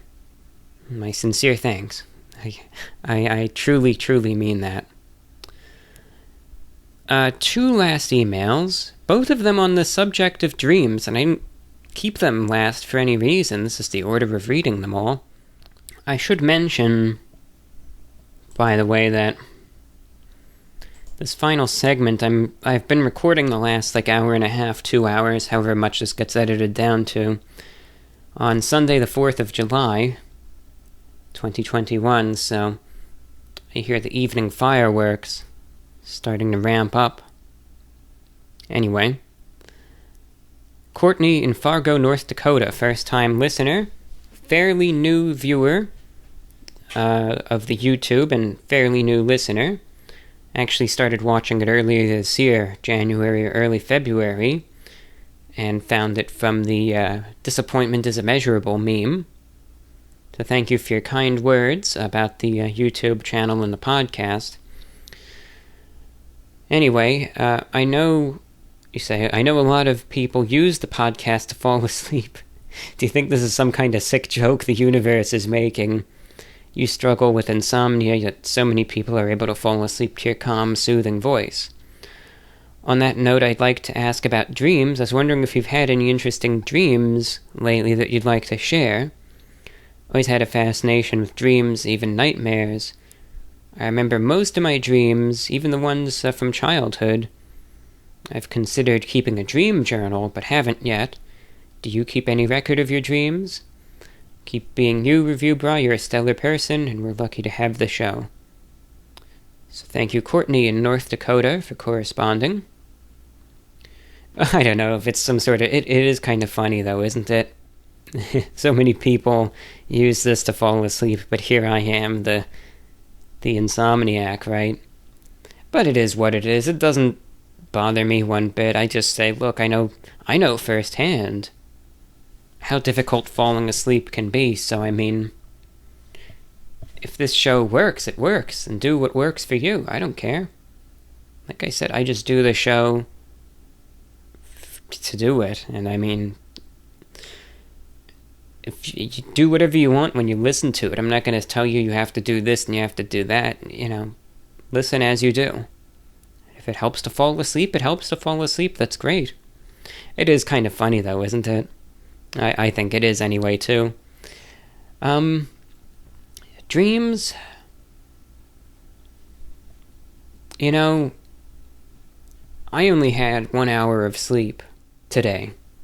I'm not running on much, but I'm coherent. I can articulate.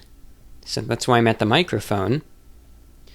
But during that hour, I did have a dream, but I think it's too controversial to share on the air because it deals with politics.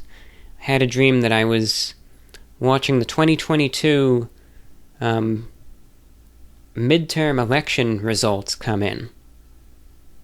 And I'm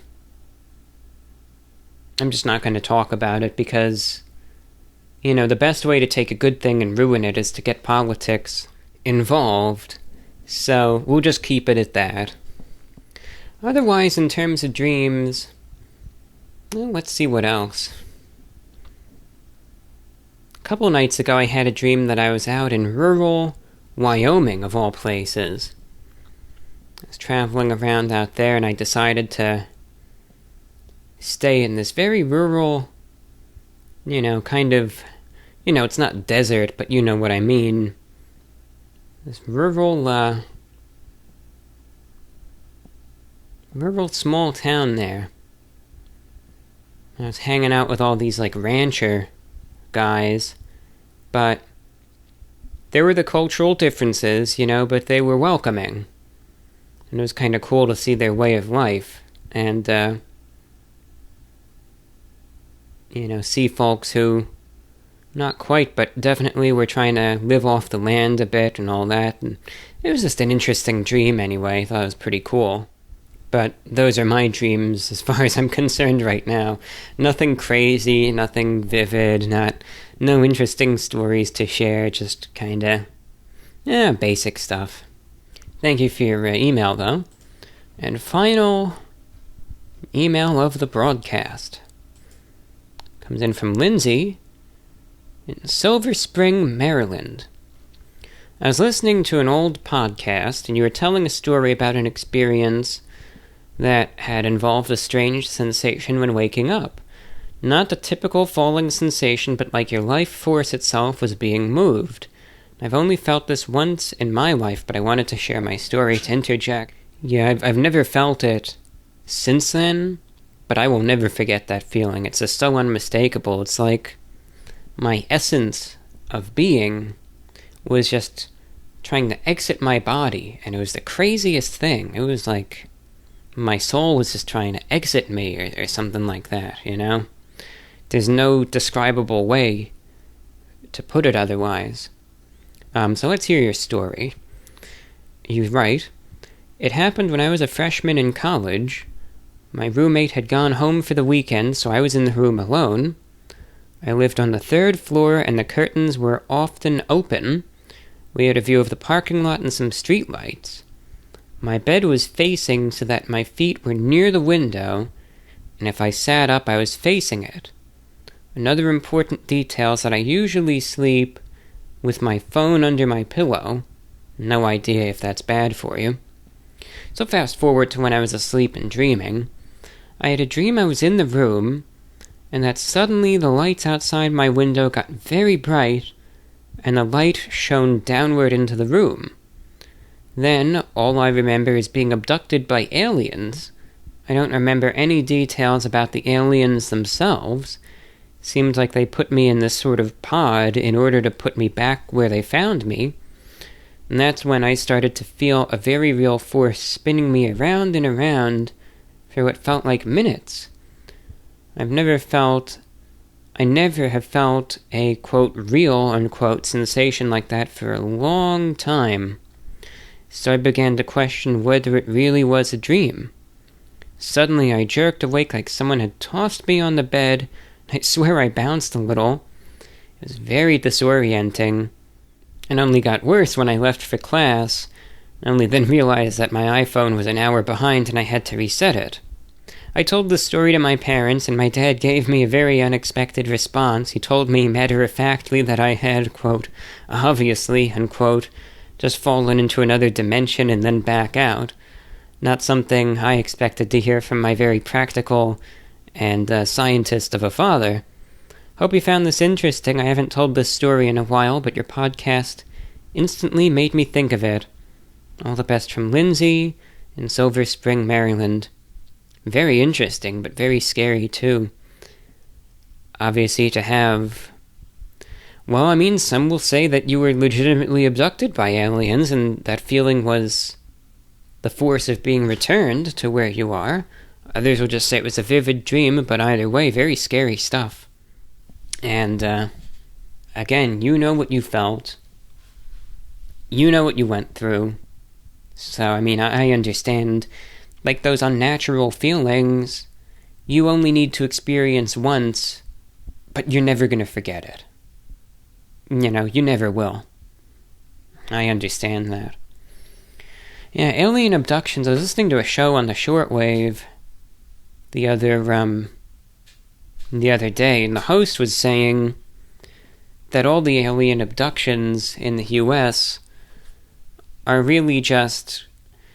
It's just an excuse being perpetrated by the government to cover up government experimentation on the U.S. populace, and that it's not, you know, aliens stealing people or whatever, but it's the government using us as test subjects. But that's what the host was saying in that show anyway. That was his conjecture. And with that, I think that's it for the show. Any final feedback, again, welcome at VORWinfo@gmail.com. Until next time, dear listeners, be safe, be healthy, and I wish you all the very best. Take care. This is VORW.